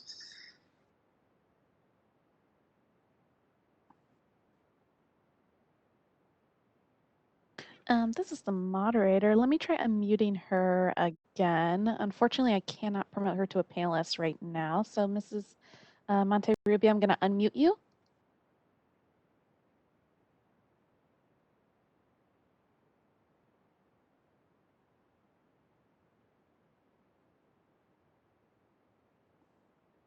All right, so I don't think we're hearing you, Ms. Monterubio. So while we work out the technological issues there, perhaps Ms. Monterubio can speak to this in relation to item 8E when we come back from a brief break. So while we sort out the technology, we'll take, and I don't see any other board comments on this item, unless Mr. Tomplay, did you have a comment? All right. Sorry, Mr. Fu, I'll take my hand down. And I understand that Ms. Monterubio, this is Josh Tomplay. Ms. Monterubio is having some technical problems on her end. So she sends her apologies. Understood. All right. So I think between your answer and and Dr. Phillips' answer, that was really helpful in answering my question.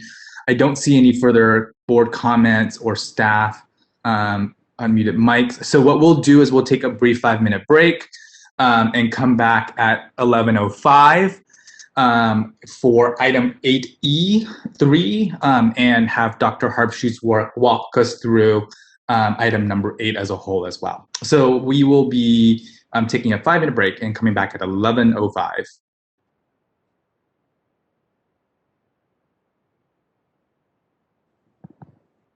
All right, this is the moderator. We'll be returning at 11:05. And just as a reminder to members of the public, we will not be responding to raised hands from the attendees.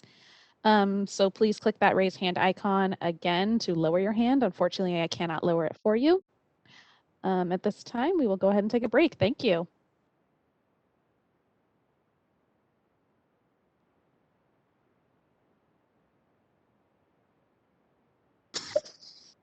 All right, so being 11:05, I'm gonna check. Mr. McGuire, if I asked board members to either unmute themselves or raise their hands just to make sure we have quorum, would that be appropriate, or should I ask for another roll call vote?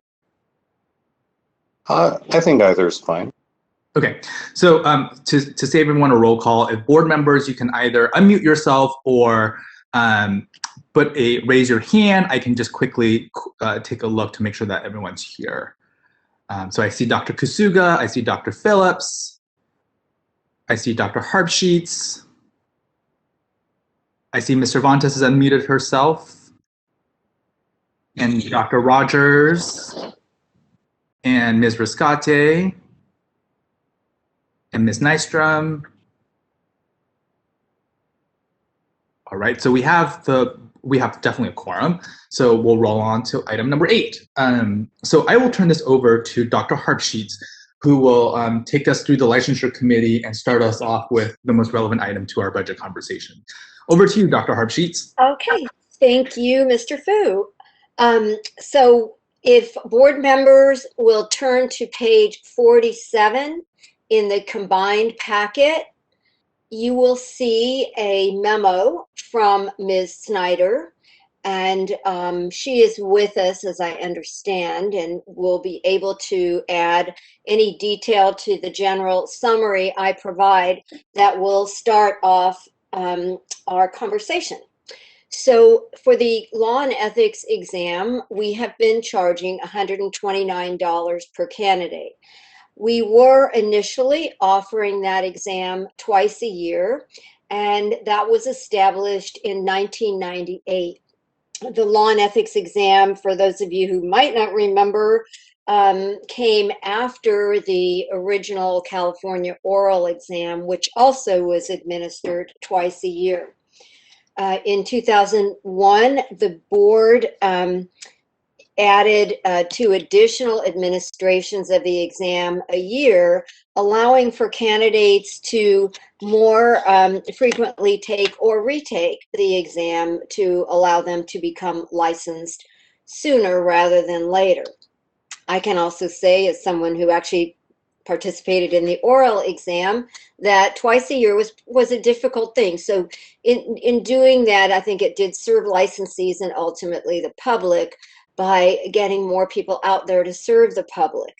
And the cost, however, to offer the exam 2 more times a year, which involved, of course, developing the additional exams, was significantly more than the $129 cost. And on page 48, Ms. Snyder has given us the information about the cost of providing the exam. And we have been running at a deficit. It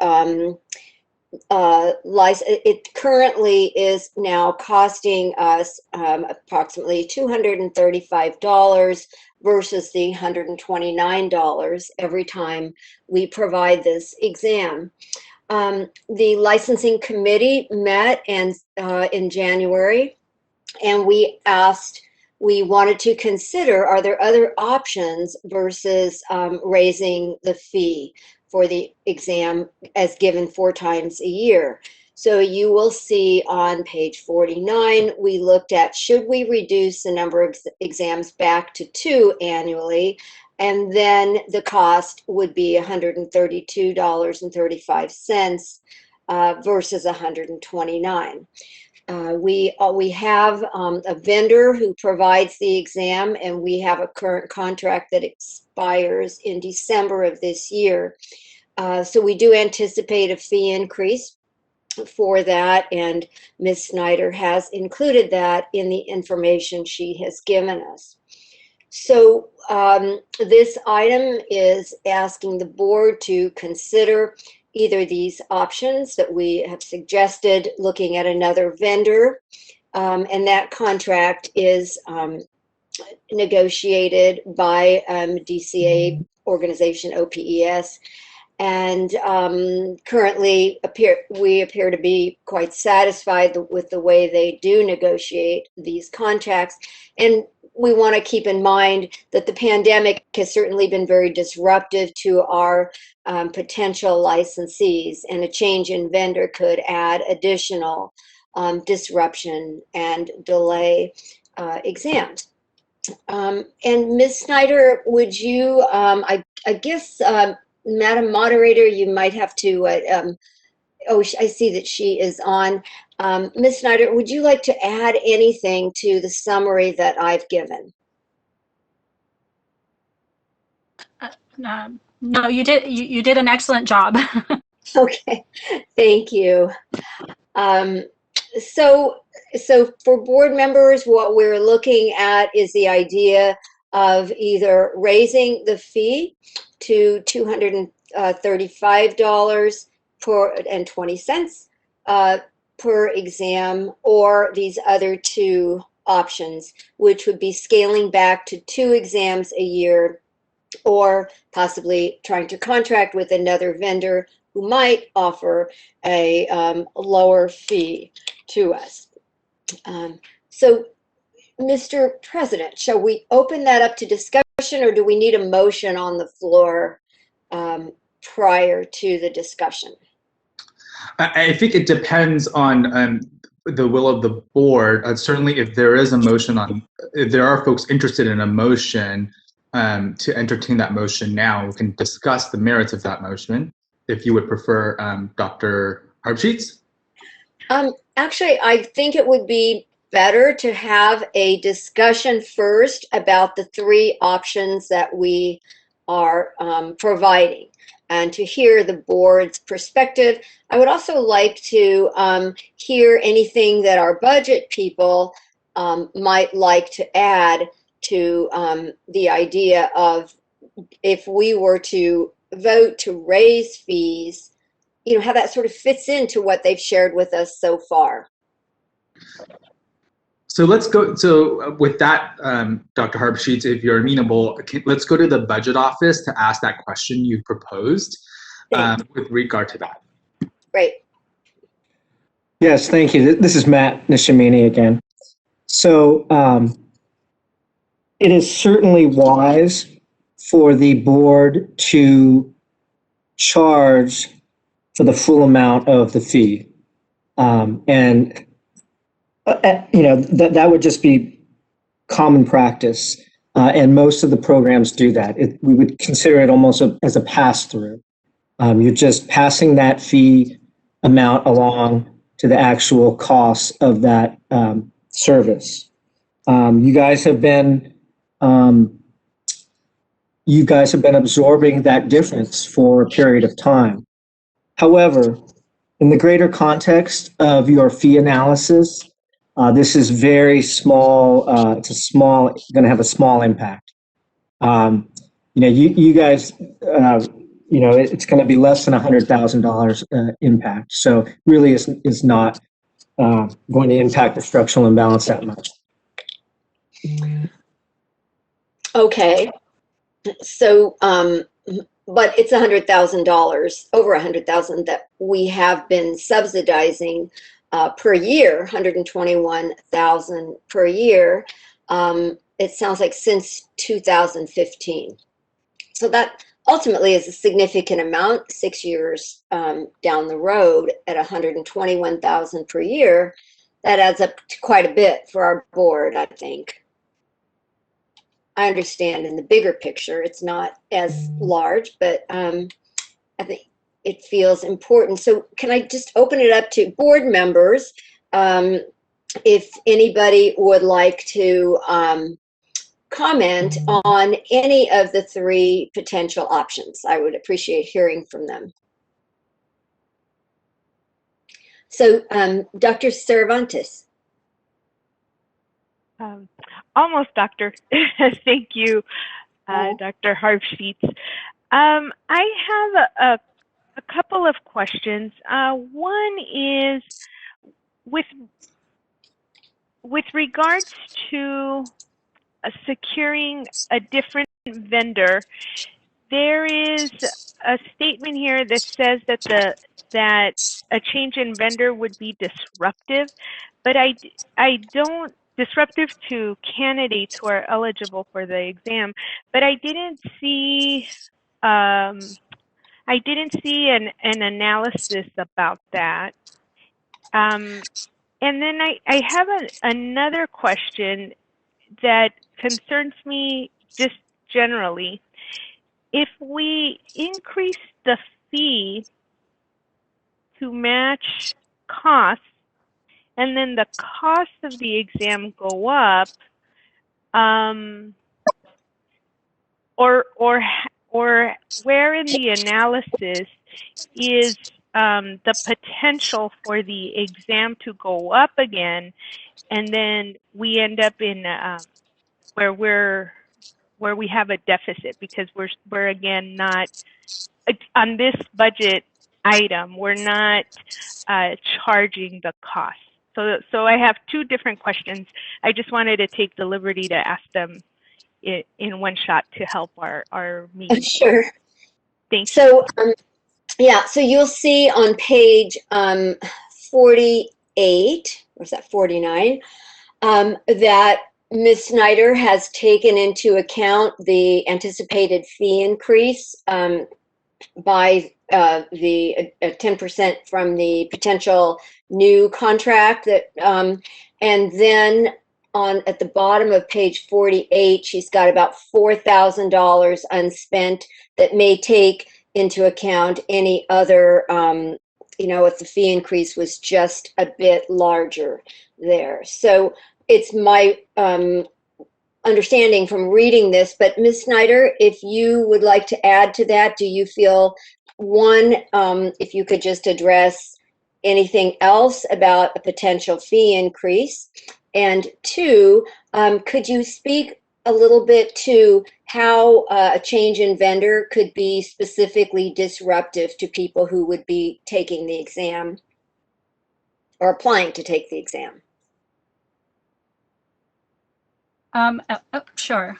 So as far as the total average exam cost, right now, based on the spreadsheet, on average, we are spending $273,500, $500.56.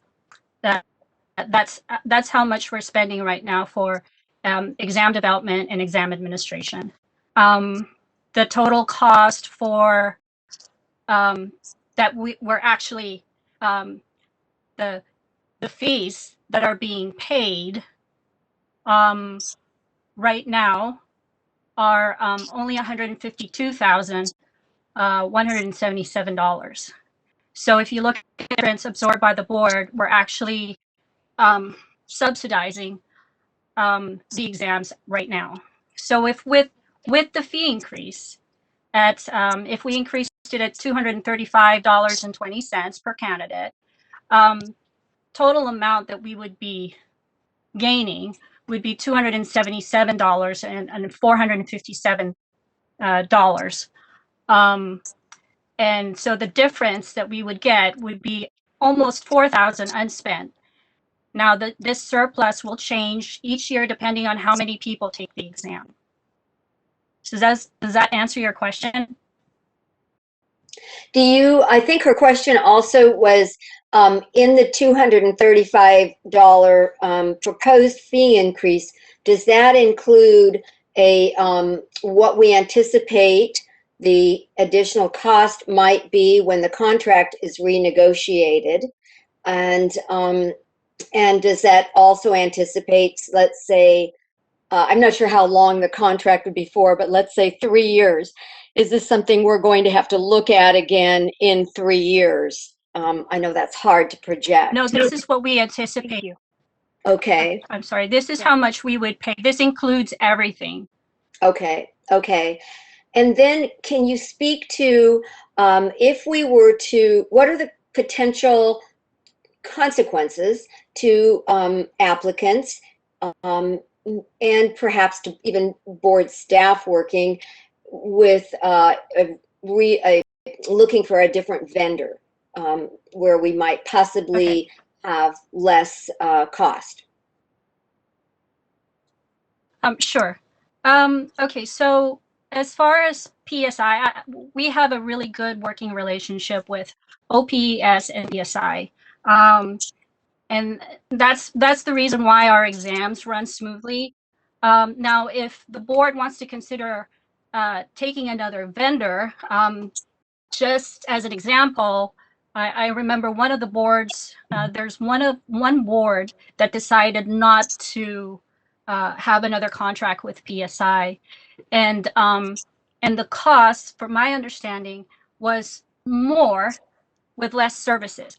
So right now I have that interaction with PSI and OPES, that seamless interaction with them. And I'm afraid that if we do look for another vendor, we may not only be paying more, but we may be paying more for less services. And then as far as the candidates, being disrupted to candidates, all that candidates who are currently scheduled with PSI, if we decide to get another vendor, the candidates who are scheduled already with PSI will have to reschedule with another vendor. So I think that would be very disruptive for them. And then, of course, there's going to be delays, especially everyone's rescheduling to another vendor. So that's going to create delays. So that's the reason why. Okay. Now, Ms. Cervantes, has she answered your questions? Yes, but I'm just gonna take the liberty to comment that I don't feel that was a thorough analysis of the process of securing a different vendor and fully exploring that option. What's provided here seems to me speculative and not thorough for our process of decision making. I just wanted to comment, but thank you for answering. Okay, thanks. Thank you so much. Dr. Kasuga. Thank you, Dr. Harbsheets. I have a couple of comments. One is related to the question and the discussion that ensued between Ms. Cervantes and Ms. Snyder. Hello? We can hear you. Okay. I was muted for a second and then unmuted. So again, I think timely feedback would be helpful because it would have been helpful to know that we have been shouldering this hefty cost. And if there is a need to look at vendors, I think it will be a lot less disruptive if we have some time to kind of like have a more thorough analysis like what Ms. Cervantes was suggesting, and really have a plan of looking at all the possible vendors, not just like one vendor that another board used. So I guess one of my question is, how many possible vendors are out there? Do we have that information? And then my second comment is with regards to the 3 options. I just wanted to make sure that I have it correct for you, Dr. Harbsheets. So our options that we're discussing right now are raising the fee to $235 as the first option. Second option of scaling back to 2 examinations per year, and the cost will go down to $132.35. And the third one is potentially looking for a different vendor. Is that correct? Yes, that is correct. Thank you for restating them.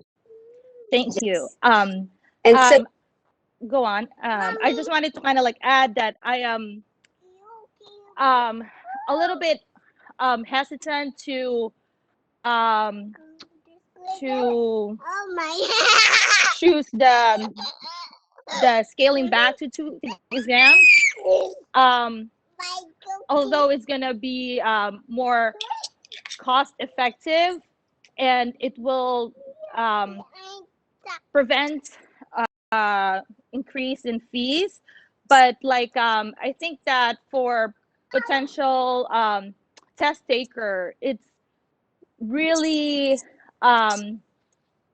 6 months is really a long time to wait to take the exam again.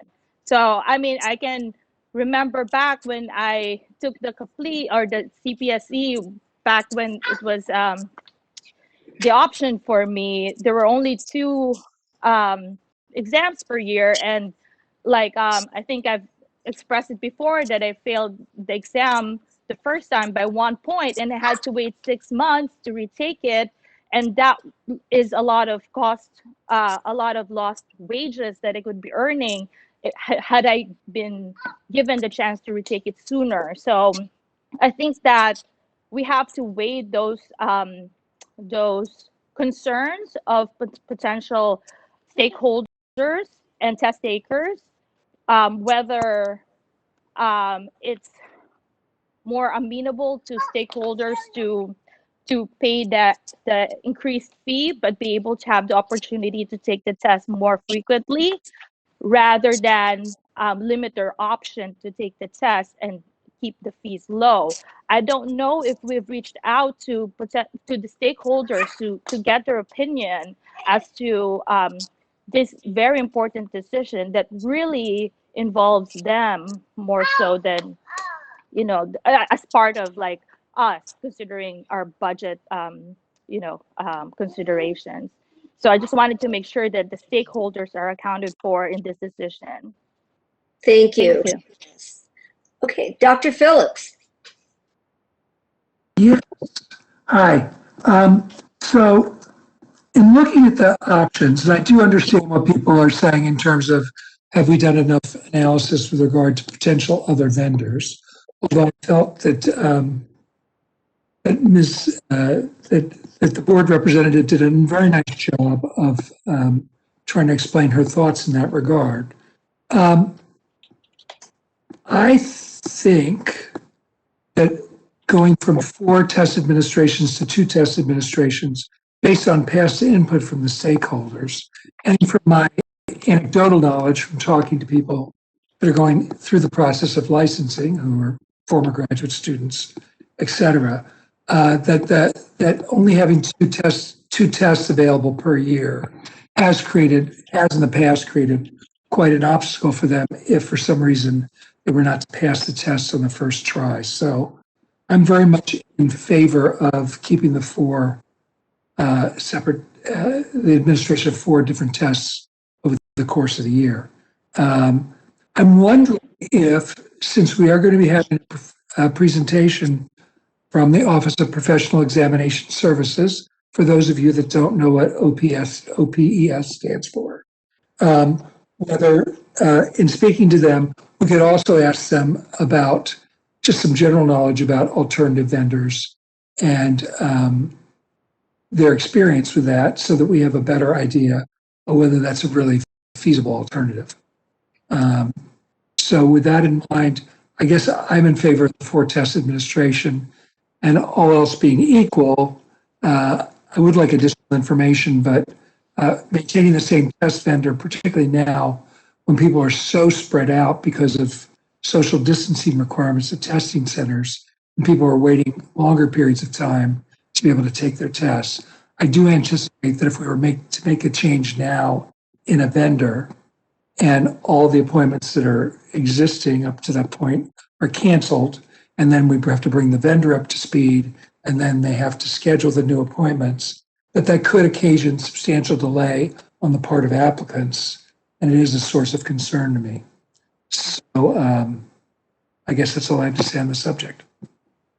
Thank you, Dr. Phillips. Mr. Fu?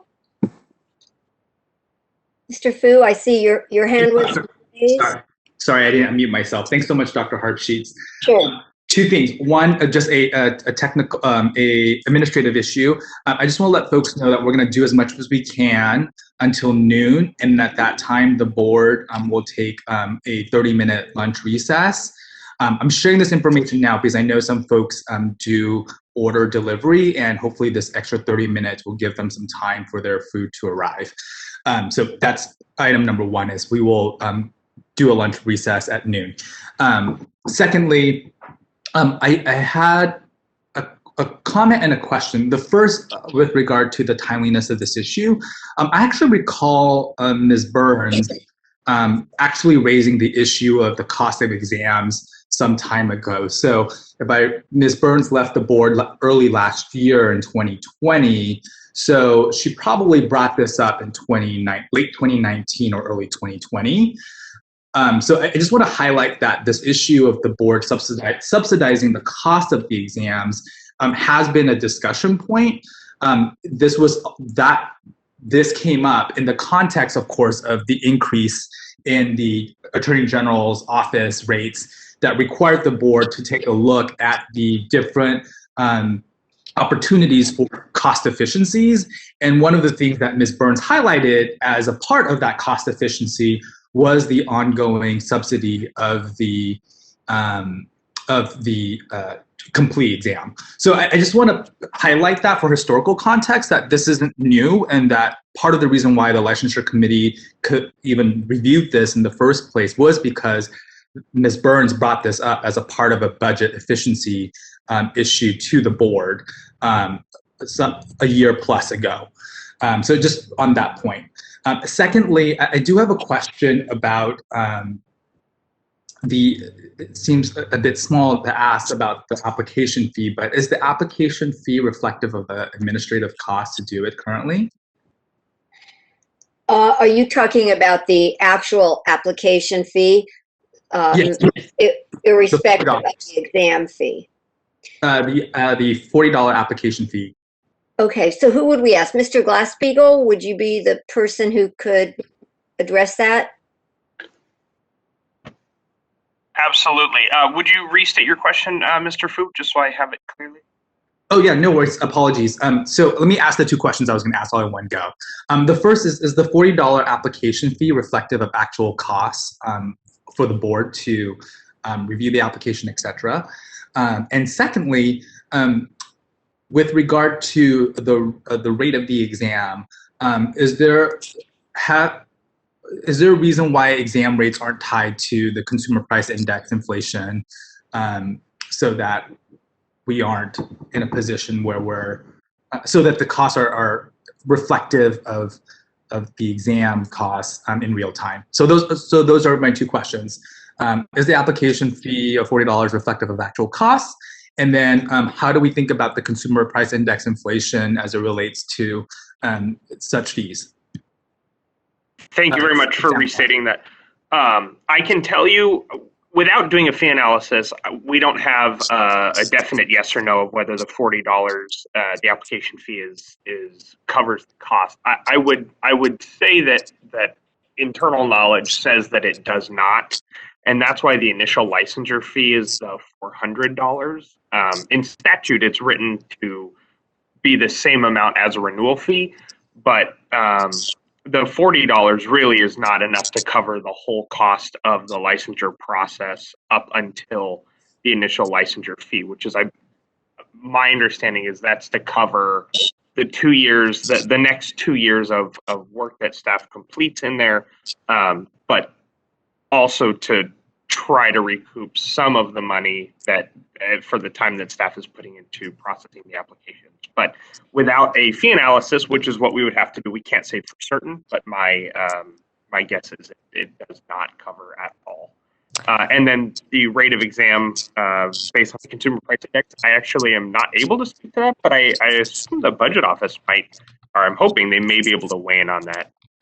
Actually, I would like if, just to add a little bit of clarification, I have at least one or two representatives from the Office of Professional Examination Services that I've invited to join this conversation just to add a little bit of context to the contracting process for selection of vendors, to provide some input there. Any kind of, customer service, cost input. So if they can provide a little bit of historical context, I think it might be helpful to the discussion that the board's having.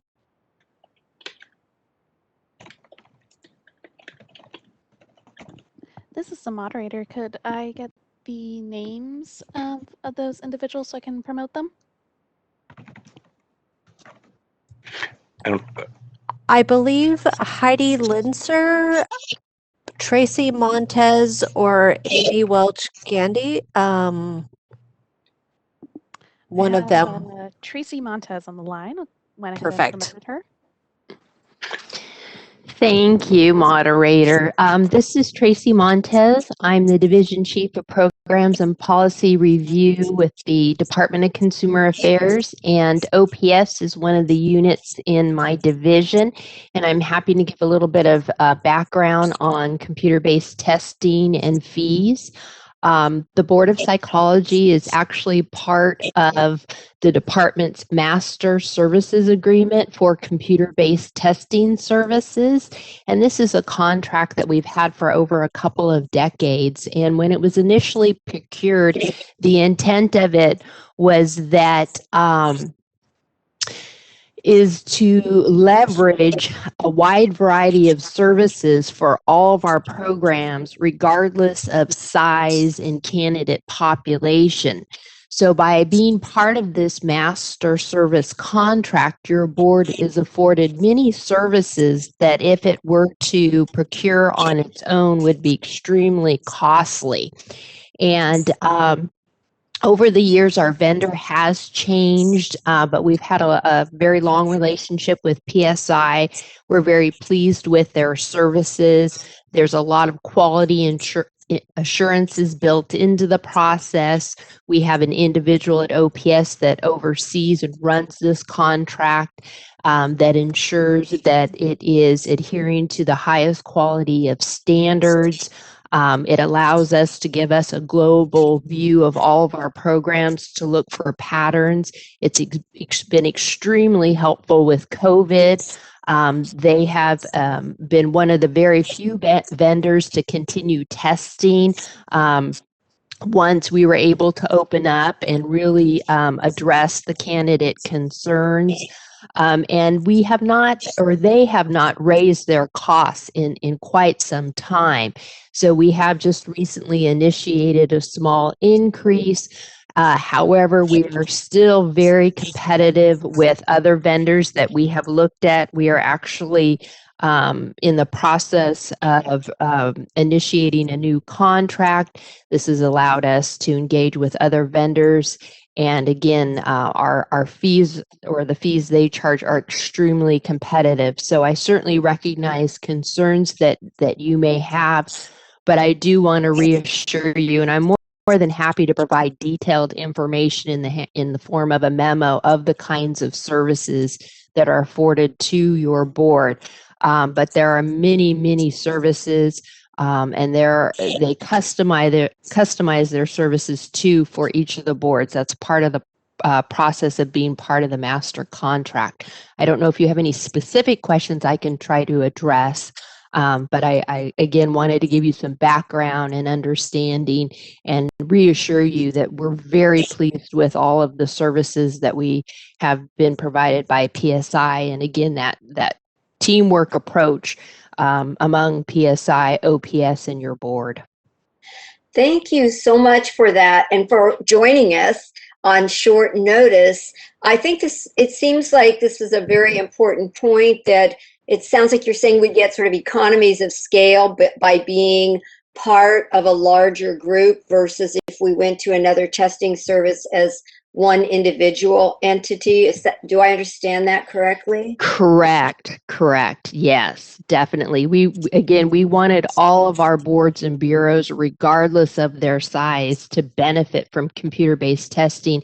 And what's been really exciting, because as I said, we've been doing this for decades, is as technology evolves, we continue to be part of this and have been able to build in additional services for our boards that need, different kinds of services.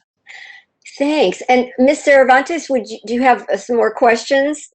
Yes, I think here's just a general concern I have, and it's probably because of the earlier conversation we had about our overall budget. I'm curious, Ms. Montes, if you can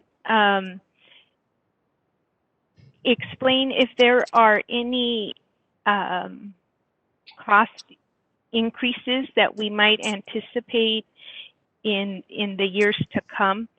And what I'm thinking about, or I just want to share more broadly with the board, what I'm thinking about is I recognize our situation and the need to consider fee increases, but I also am sensitive to our community of licensees. And I would like, to the extent possible, if we can anticipate that there might be increases, that we take that into consideration in our decision making so that we create some predictability for them, and it doesn't feel like a shock, especially with the audience that takes this particular exam. They're early in their careers, and it's a consideration that I have for those fee increases. So just let me. That was long, I know, but Ms. Montes, if you could tell us a little bit about your explanation was very helpful about any potential increases in cost in the coming years that might be something that we might think about now, or maybe later, but just to anticipate that. Yes, and we fully understand budget concerns and having to project out. So one of the nice things is that our coordinator who oversees this contract had been working for your board for the initial increase. And so this was built into your budget, the anticipated costs, and we are negotiating to maintain those costs. And hopefully, we hope to have that established soon. And our vendor PSI recognizes that. They do recognize how state budgets work and that we're always a year ahead. And that is part of how we proceed with any vendor that we work with is planning costs out. So I am reasonably confident that you can feel comfortable with the information that's being presented to you today. And then I also will share with you, although it's not related to computer-based testing, but it is related to exam development costs. We are looking at ways to reduce those costs, in the future for our programs. We've learned a lot through COVID. And so again, we just want you to know that we are always looking for efficiencies. We hope not to have any increases. We don't anticipate any increases. We do contracts in advance with your board, again, for budget planning, but we are always trying to look for ways to streamline and reduce. So hopefully that helps answer your question, although it's not as exact. But again, we are working closely with your board on costs. So the contract that was anticipated here as we're considering this increase, when does that expire? That's December of this year. December of 2021 is when our current contract expires. So DCA is in negotiations for another contract. And what is the term of that contract? We're hoping that it'll be additional 3 years with the possibility to renew. I can't speak to all the specifics because that is not something I have in front of me. But your increase would have been from, I believe, July. Antoinette, you can correct me, July to December. And so that is the increase we're anticipating for any new contract. And Ms. Snyder has included that in her documentation, the anticipated July increase. Okay. Thank you. Thank you. I get it now. Thank you. Okay. Ms. Monterrubio, do you have something you'd like to ask? I just wanted to make a comment about the possibility of only offering the test 2 times a year. That could have an impact on enforcement, specifically probation cases, because in our disciplinary guidelines, it does state that within 90 days of the effective date of the decision, the respondent shall take and pass the exam. So I think that could have a serious impact on enforcement if the exam was only given twice a year. Just something to think about. That's important consideration for us. Okay, I will restate these options that we've talked about and ask if someone would like to make a motion either way. One would be to increase the cost of the law and ethics exam to $235.20. The second one would be to reduce the frequency of the exam from 4 times a year to 2 times a year. And the third option would be to try to negotiate a lower cost with a different vendor. So would anyone like to make a motion? I'd like to make a motion to raise the fee to $235 and keep the 4 examinations per year option for the CAPLE. Is that the correct motion? Yes. Second that. Okay, Dr. Kasuga made the motion, Dr. Tate seconded. So let's, any other discussion by board members? Okay, let's ask for public comment. If Madam Moderator, could you open the discussion for public comment? All right, this is the moderator, and at the direction of the board, I have opened up the Q&A feature for public comment. Members of the public, if you would like to make a comment on this motion, please click on that icon with a question mark within a square located at the bottom right-hand corner of your WebEx screen. I'll go ahead and pause a moment to allow the public time to access that Q&A panel and submit their requests.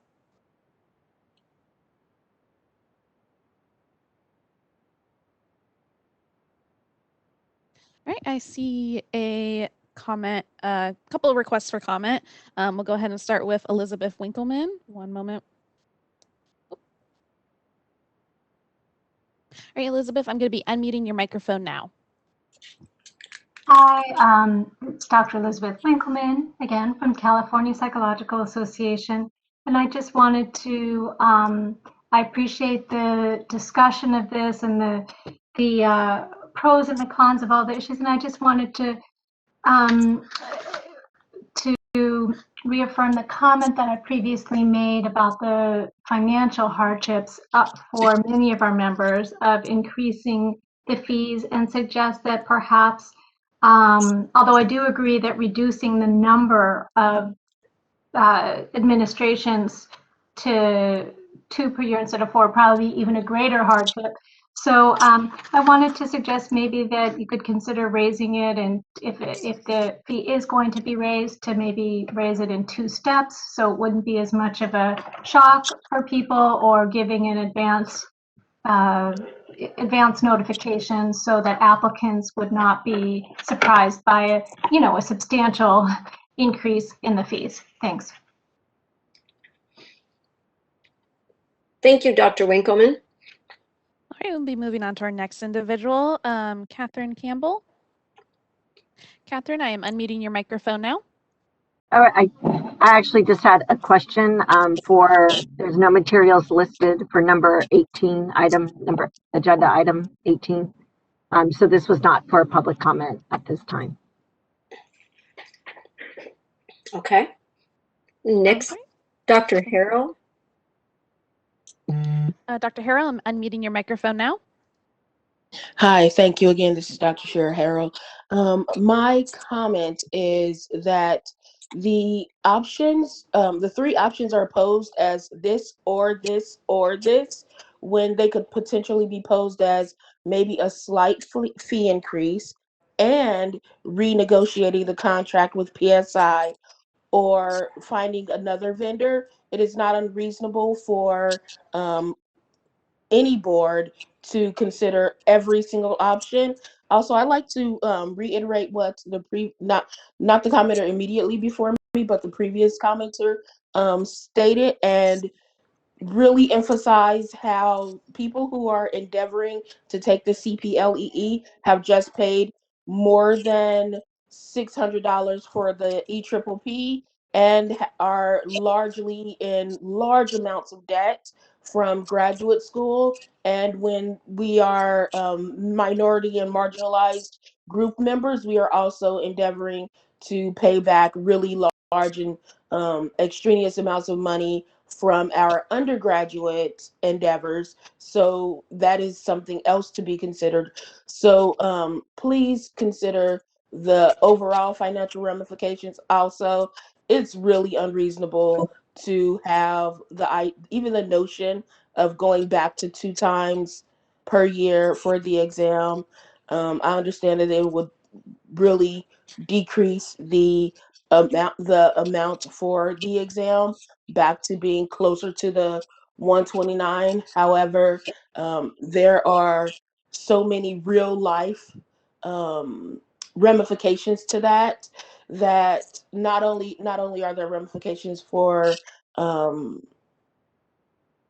not only are there ramifications for just the necessary things for people who are being monitored with regards to when they need to take their exam, but also there are real life consequences for people that need to get into for their just livelihood's sake. So my point is that having an incremental increase in the fee, if there's going to be an increase, would be much more reasonable than not, although most of us who are taking the CPLEE would endeavor to say that we would not want it to be increased at all. And also considering other vendors at the same time rather than this or this is a very necessary, and I think a much more fiscally intelligent choice rather than this or this. Thank you. All right, we'll be moving on to our next individual who has requested public comment, Marilyn M. Moose. Marilyn, you are unmuted. Thank you. I appreciate that. I am focusing basically on the issue of reducing the suggestion of reducing from 4 times a year to 2 times a year the possibility of taking the exam. As you probably know, CDCR, the largest employer of psychologists in the state, also employs a lot of people in the licensing process. We are under the welfare, and I'm blanking out now. And safety code 1277, which gives us a waiver to even employ people who are in the licensing process. The default is obviously somebody who's already licensed, and we have a time limit on that, so that trainees who are in the licensing process who are exceeding the 4-year waiver must be terminated non-punitively. And this is a really serious problem. It's also a serious problem for the department, who depends on, obviously, continuity of care and the people who are providing mental health treatment to the patients in their professional relationship to be able to uphold these relationships in order to have optimal treatment conditions. So there are a lot of different stakeholders that would really be experiencing deleterious effects if the frequency of the exams were reduced to 2 times a year. I'm happy to write something about this if you want me to, but I think we're all kind of aware of the situation. For us, this would be important. We also understand the problems with the fees. The incremental increase idea sounds like a good idea. I'm not now speaking for the department, although we have a lot of different types of people from different walks of life who are practicing in our correctional settings, who might, from their study times, be having financial problems, and we don't also want to burden them with additional avoidable fees if possible, or a lot of money all at once. So all in all, we really appreciate it if we could retain the 4 times per year offering of the licensing exam. It is very, very important for us for the reasons I have stated. Thank you so much for giving me the opportunity to speak on the behalf of the department. I really appreciate, again, I've said this before, but the way that you work and conduct these meetings, we greatly appreciate that at CDCR. So I'd like to take this opportunity to thank you for this type of collaboration. All right, we'll be moving on to our last individual who has requested public comment, Alexandra Scott. Alexandra, I am unmuting your microphone now. Thank you. This is Dr. Alexandra Scott. I'm also grateful to be able to attend the meeting and to be able to know what's going on with the board. My comments are echoing some that have been made, but also making a clear connection between consumer protection and care, and the fees and barriers to entry, particularly for clinicians of color and underrepresented folks who don't come from a lot of money. So I would also like to say that an incremental increase of fees would be appreciated, along with definitely continuing to offer it multiple times throughout the year. I work in community mental health, and folks are craving and just crying out for a more reflective body of clinicians. And I think it's on us to think about the implications, particularly around fees, not just in meeting a cost of an increasing test, but just trying to think creatively about how we can continue to help the field be more reflective of the clients that we are serving, and particularly those who don't have a lot of means.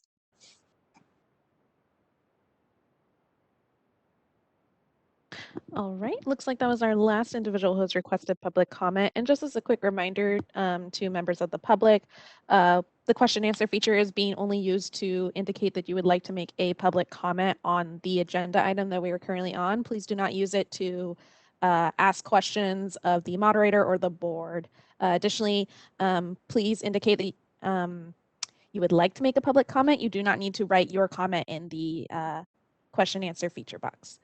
At this point, Board President, would you like me to close that Q&A feature? Yes, please, if Dr. Harksheets agrees. I believe Dr. Harpsheets is muted. Sorry, I didn't realize. I'm No worries. just away here. Okay, thank you to members of the public for your comments. We have a motion on the floor that we raise the fee to $235.20 and maintain the 4 test administrations per year. Is there any other questions, comments, feedback from board members? Dr. Harpsheets, this is Mr. Fu here, and I think I jumped the line with Dr. Kasuga. Apologies. I just want to make a note that I think Mr. Jackson may have a comment with regard to the motion and may want to offer some guidance on some language on that front before we continue. Great. Thank you, Mr. Jackson.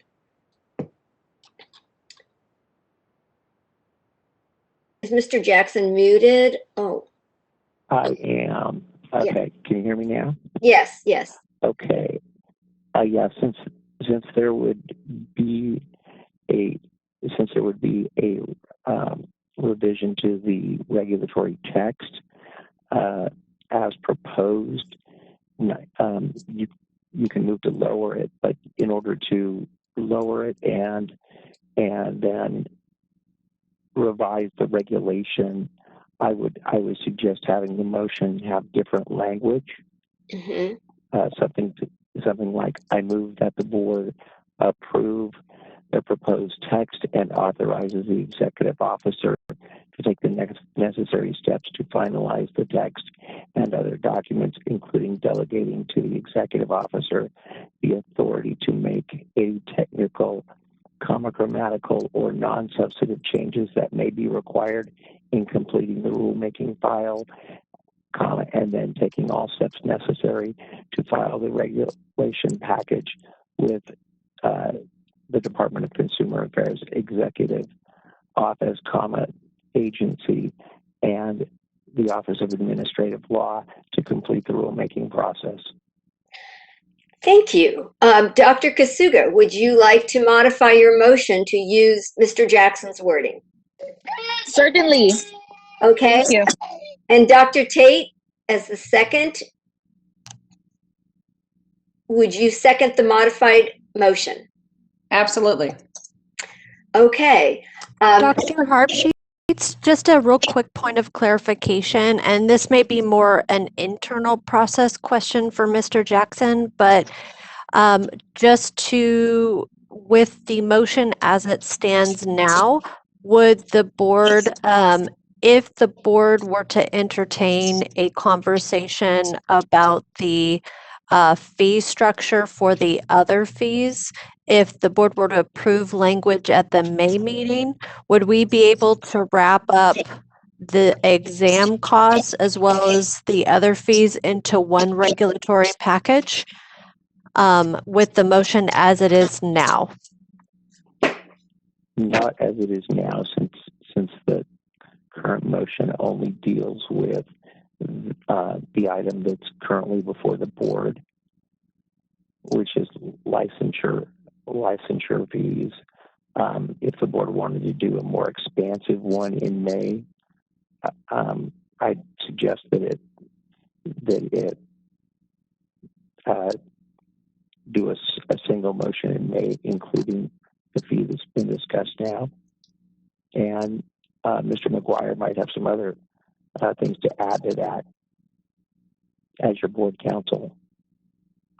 So you're suggesting that if the board wanted to consider the May discussion, consider this as part of a larger discussion in May, that we not vote potentially on this motion, that potentially this motion be withdrawn and the discussion be tabled to May.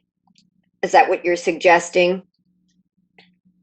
I would say the continued to May, not tabled till May, since that has a different effect,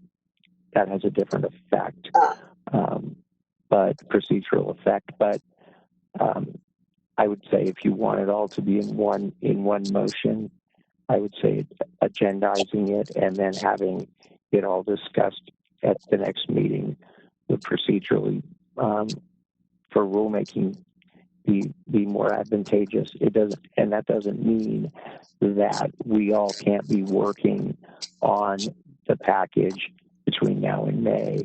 It just means that it couldn't be submitted to agency and executive and OAL until then. Thank you. Mr. McGuire, do you have anything else we should consider in this regard?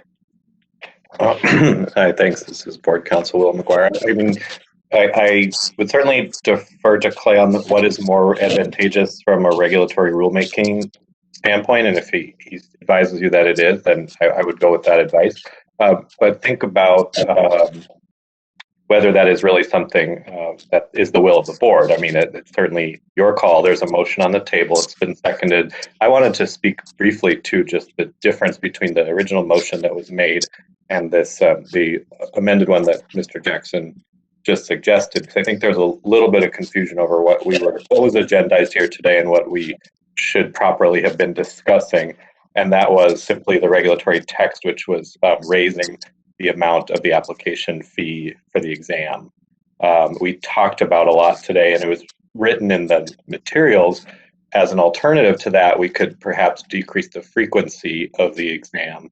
But that proposal, as I read our agenda, it's not contained in the agenda. So I don't think it's something that the public had fair warning was, to be possibly considered adopted by us today. And there's no regulatory language which speaks to that. So it is kind of an administrative workaround that potentially we could talk about. But I think similarly, if that is something we want to talk about, the frequency, we may wish to defer that to Mr. McGuire. Yes. It is reducing the frequency is included in the documents on page 49 as an option.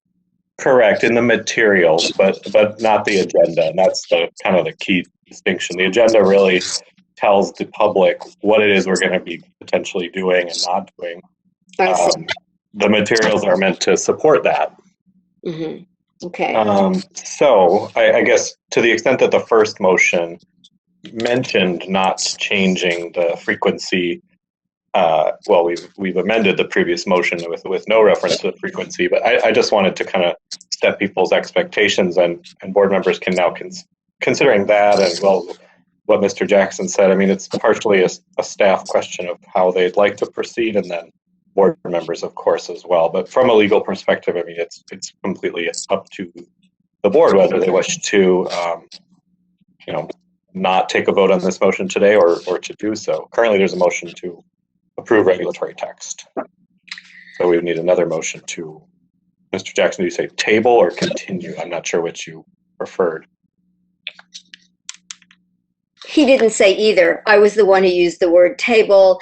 And I think, Mr. McGuire, you were saying continued might be a more accurate way, I think. Mr. Jackson was opining on the difference. I didn't have an opinion. Oh, I thought maybe it was you. Sorry.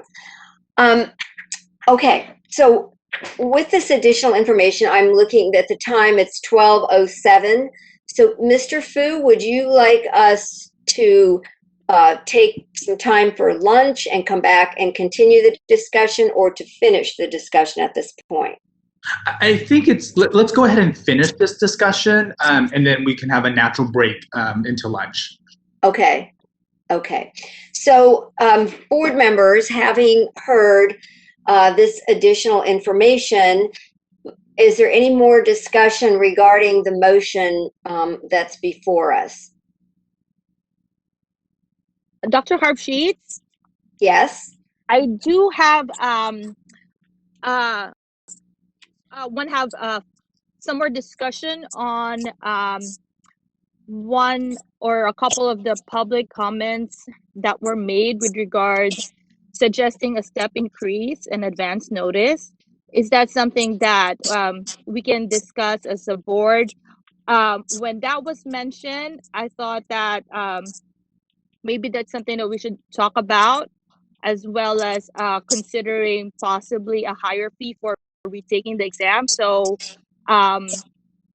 maybe we can keep the frequency to 4 times a year, but then the majority of the test takers will not have to incur the high amount. So maybe that's a way to kind of like lower the cost for first time takers, or kind of like strategically devise the shouldering of the increase in cost.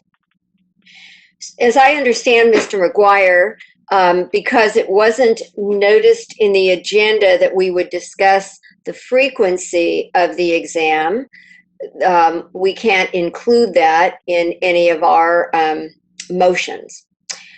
Correct me if I'm wrong, Mr. McGuire. And so, Dr. Kasuga, it sounds like you're saying that maybe we should consider maintaining for first-time test takers the current cost to take the law and ethics exam and increasing the fee only to repeat test takers. Do I understand that correctly? I mean, I'm thinking that we can increase it, but not to 235. I think that's what I've heard some of the public comments was that they understand that there's a need to increase the fee, but the change from 129 to 235 is hefty for first-time takers and people that are earlier on in their career. So I'm thinking of having a structure possibly of a more modest increase for first-time takers and a larger increase for repeat takers. Okay. Can be an option.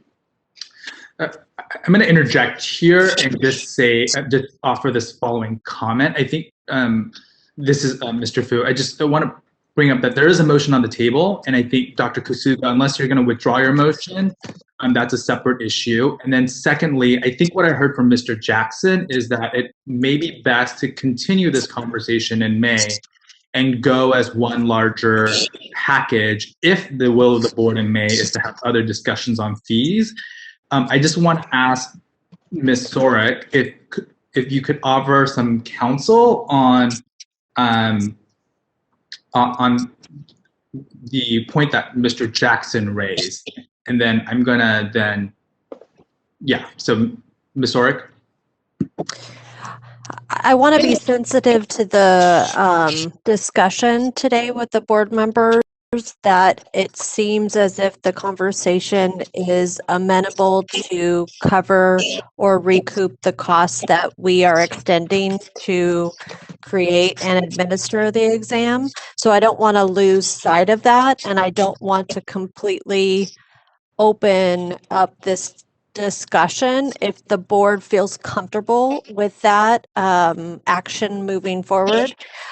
Procedurally, I just want to make sure if we can kind of have a larger fee discussion and regulation, if we can have that be part of one package, that perhaps if the board feels comfortable with moving forward with the language now, we can, if the board wants to move forward with a larger discussion in May, can ask to bring that language in, and we can add it to the agenda so that you can do that to make it one regulatory package that staff would then put together. And I do want to address, I believe it was Dr. Winkleman that brought up kind of a lead time to let people know.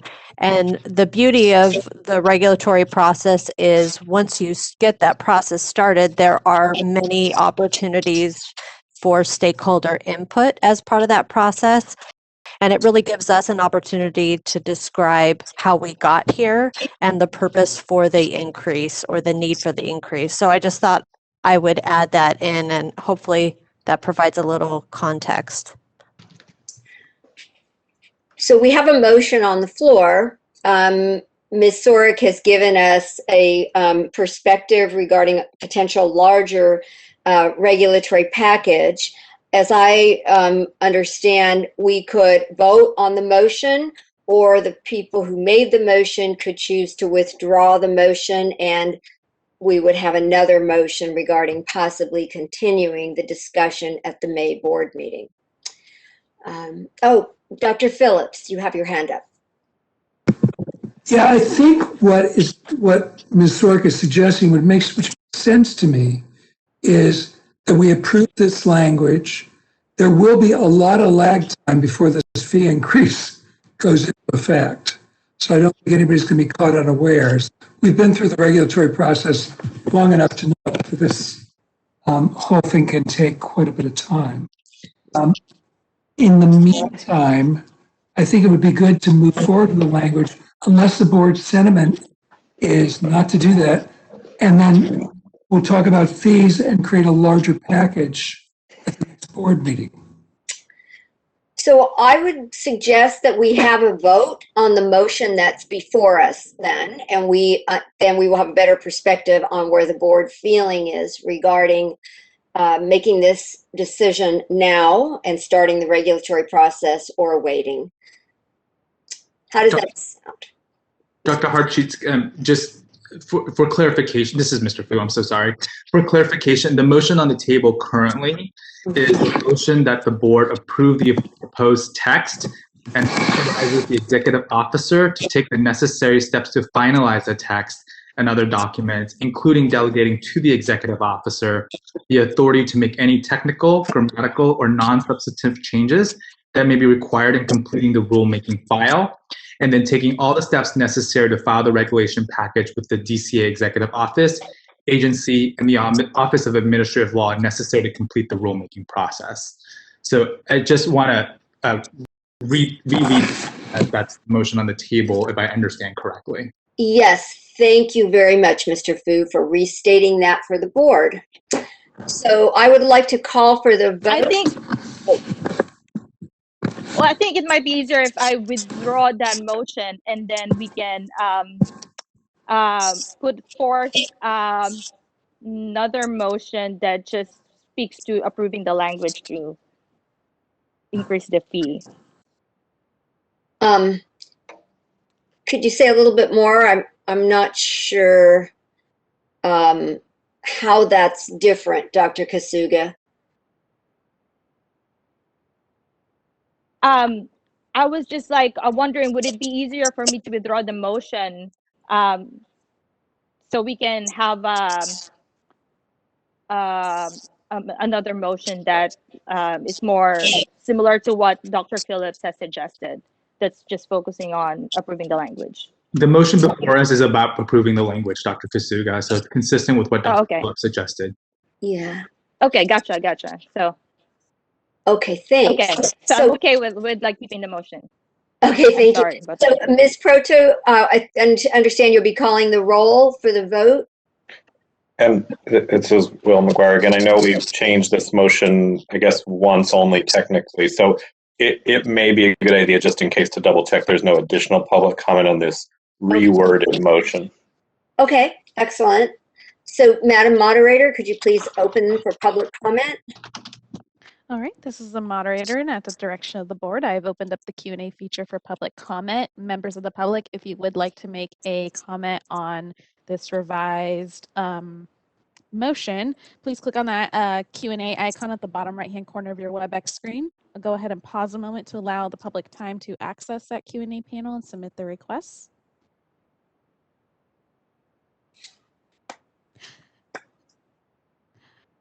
There is a request that the motion can it be repeated first before they make their comment? Mr. Fu, could you do that since you had a good handle on it? Absolutely, Dr. Hartsheets, thank you. So the motion before the board is the following. The motion is that the board approve the proposed text and authorizes the executive officer to take the necessary steps to finalize the text and other documents, including delegating to the executive officer the authority to make any technical, grammatical, or non-substantive changes that may be required in completing the rulemaking file, and then taking all steps necessary to file the regulation package with the DCA Executive Office, agency, and the Office of Administrative Law necessary to complete the rulemaking process.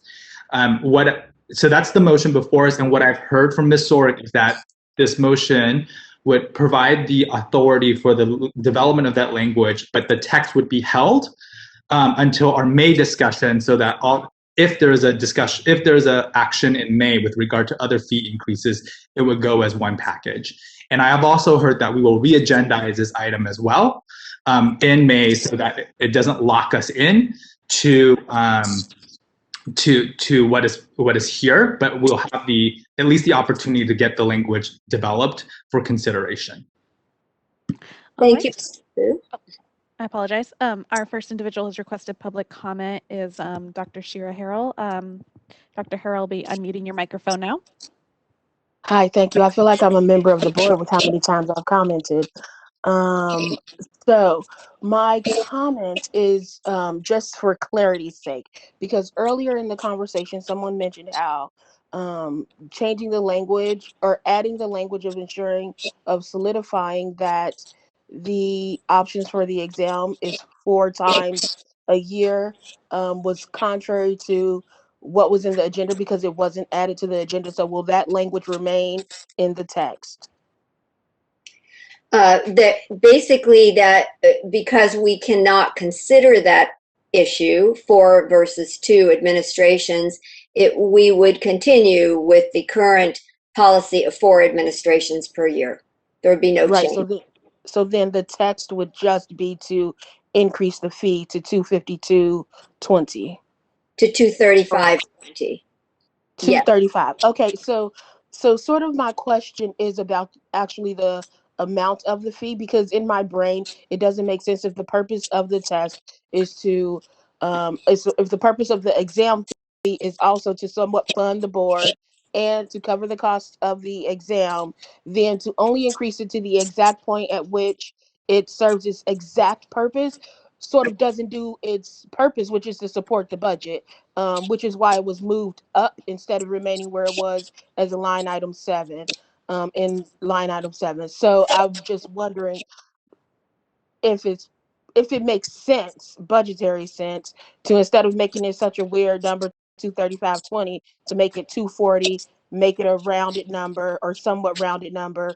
And I'm not really a person that likes yeah, let's increase fees, but also I would really like to implore the board to really consider the fiscal consequences of increasing. So at the same time as I'm saying, if you're going to increase it to 240, because then it'll actually provide budgetary support and give you guys some leeway. At the same time, I'm saying that there are potential negative consequences to marginalized people, especially that are entering the field with a $240 examination fee on top of the fee for EPPP, on top of the $400 or potentially $500 licensure fee. So I would like for you all to really include your consideration of the impact on marginalized people, on people of color who are going out into our communities and largely serving those marginalized communities also. Thank you, Dr. Harrell. Thank you so much for all of your comments. All right, this is the moderator. We'll be moving on to our next individual who has requested public comment, individual identified as Sarah Belgrad. Sarah, I'm unmuting your microphone now.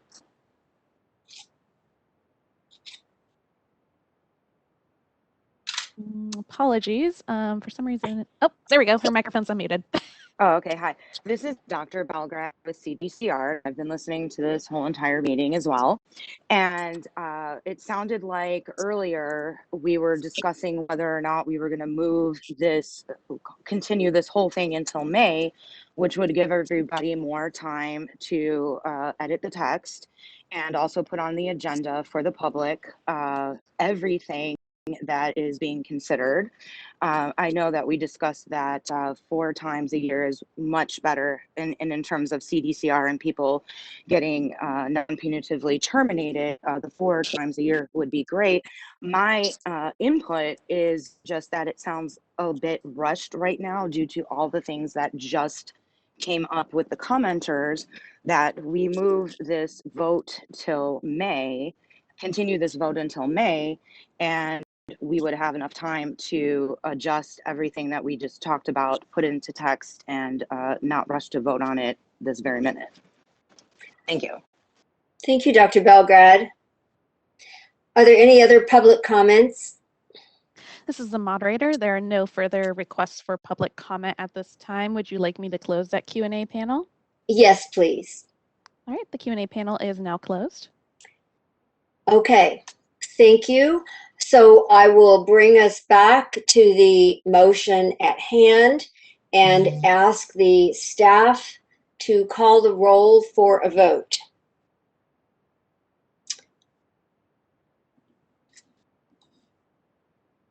Is that Ms. Proto? Yes, sorry, I was unmuting. Just a second. Okay, to vote on the motion, Kasuga, Aye. Cervantes, Aye. Fu, Aye. Harb Sheets, Aye. Nystrom, Aye. Phillips, Aye. Riscate, Aye. Rogers, Aye. Tate. Aye.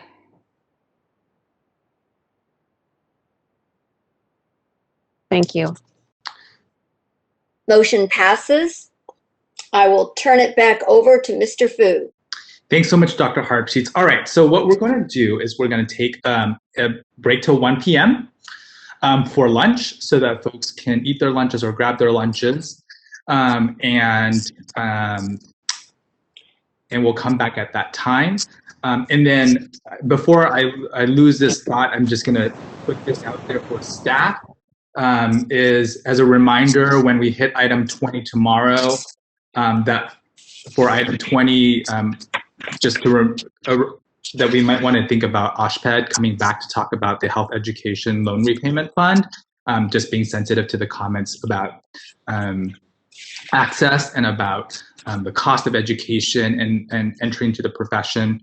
This might be something worth considering for a future board presentation with regard to the healthcare education fund, which I know licensees contribute as a part of the renewal fee. So that's just a reminder for me to bring that up tomorrow.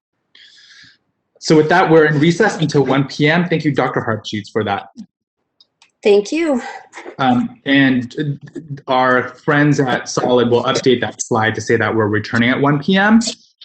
So that, and I just want to reiterate 1 p.m. because I know we've had some confusion in the past about our return. So it is going to be at 1 p.m., 34 minutes from now.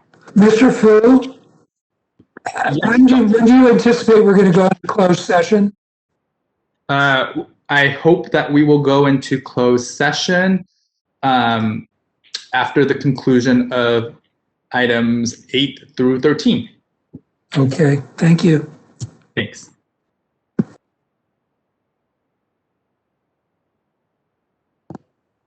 All right, this is the moderator. Just as a reminder to our panelists to please keep your microphones muted while we are in recess. And once again, we will be returning at 1 p.m. Thank you.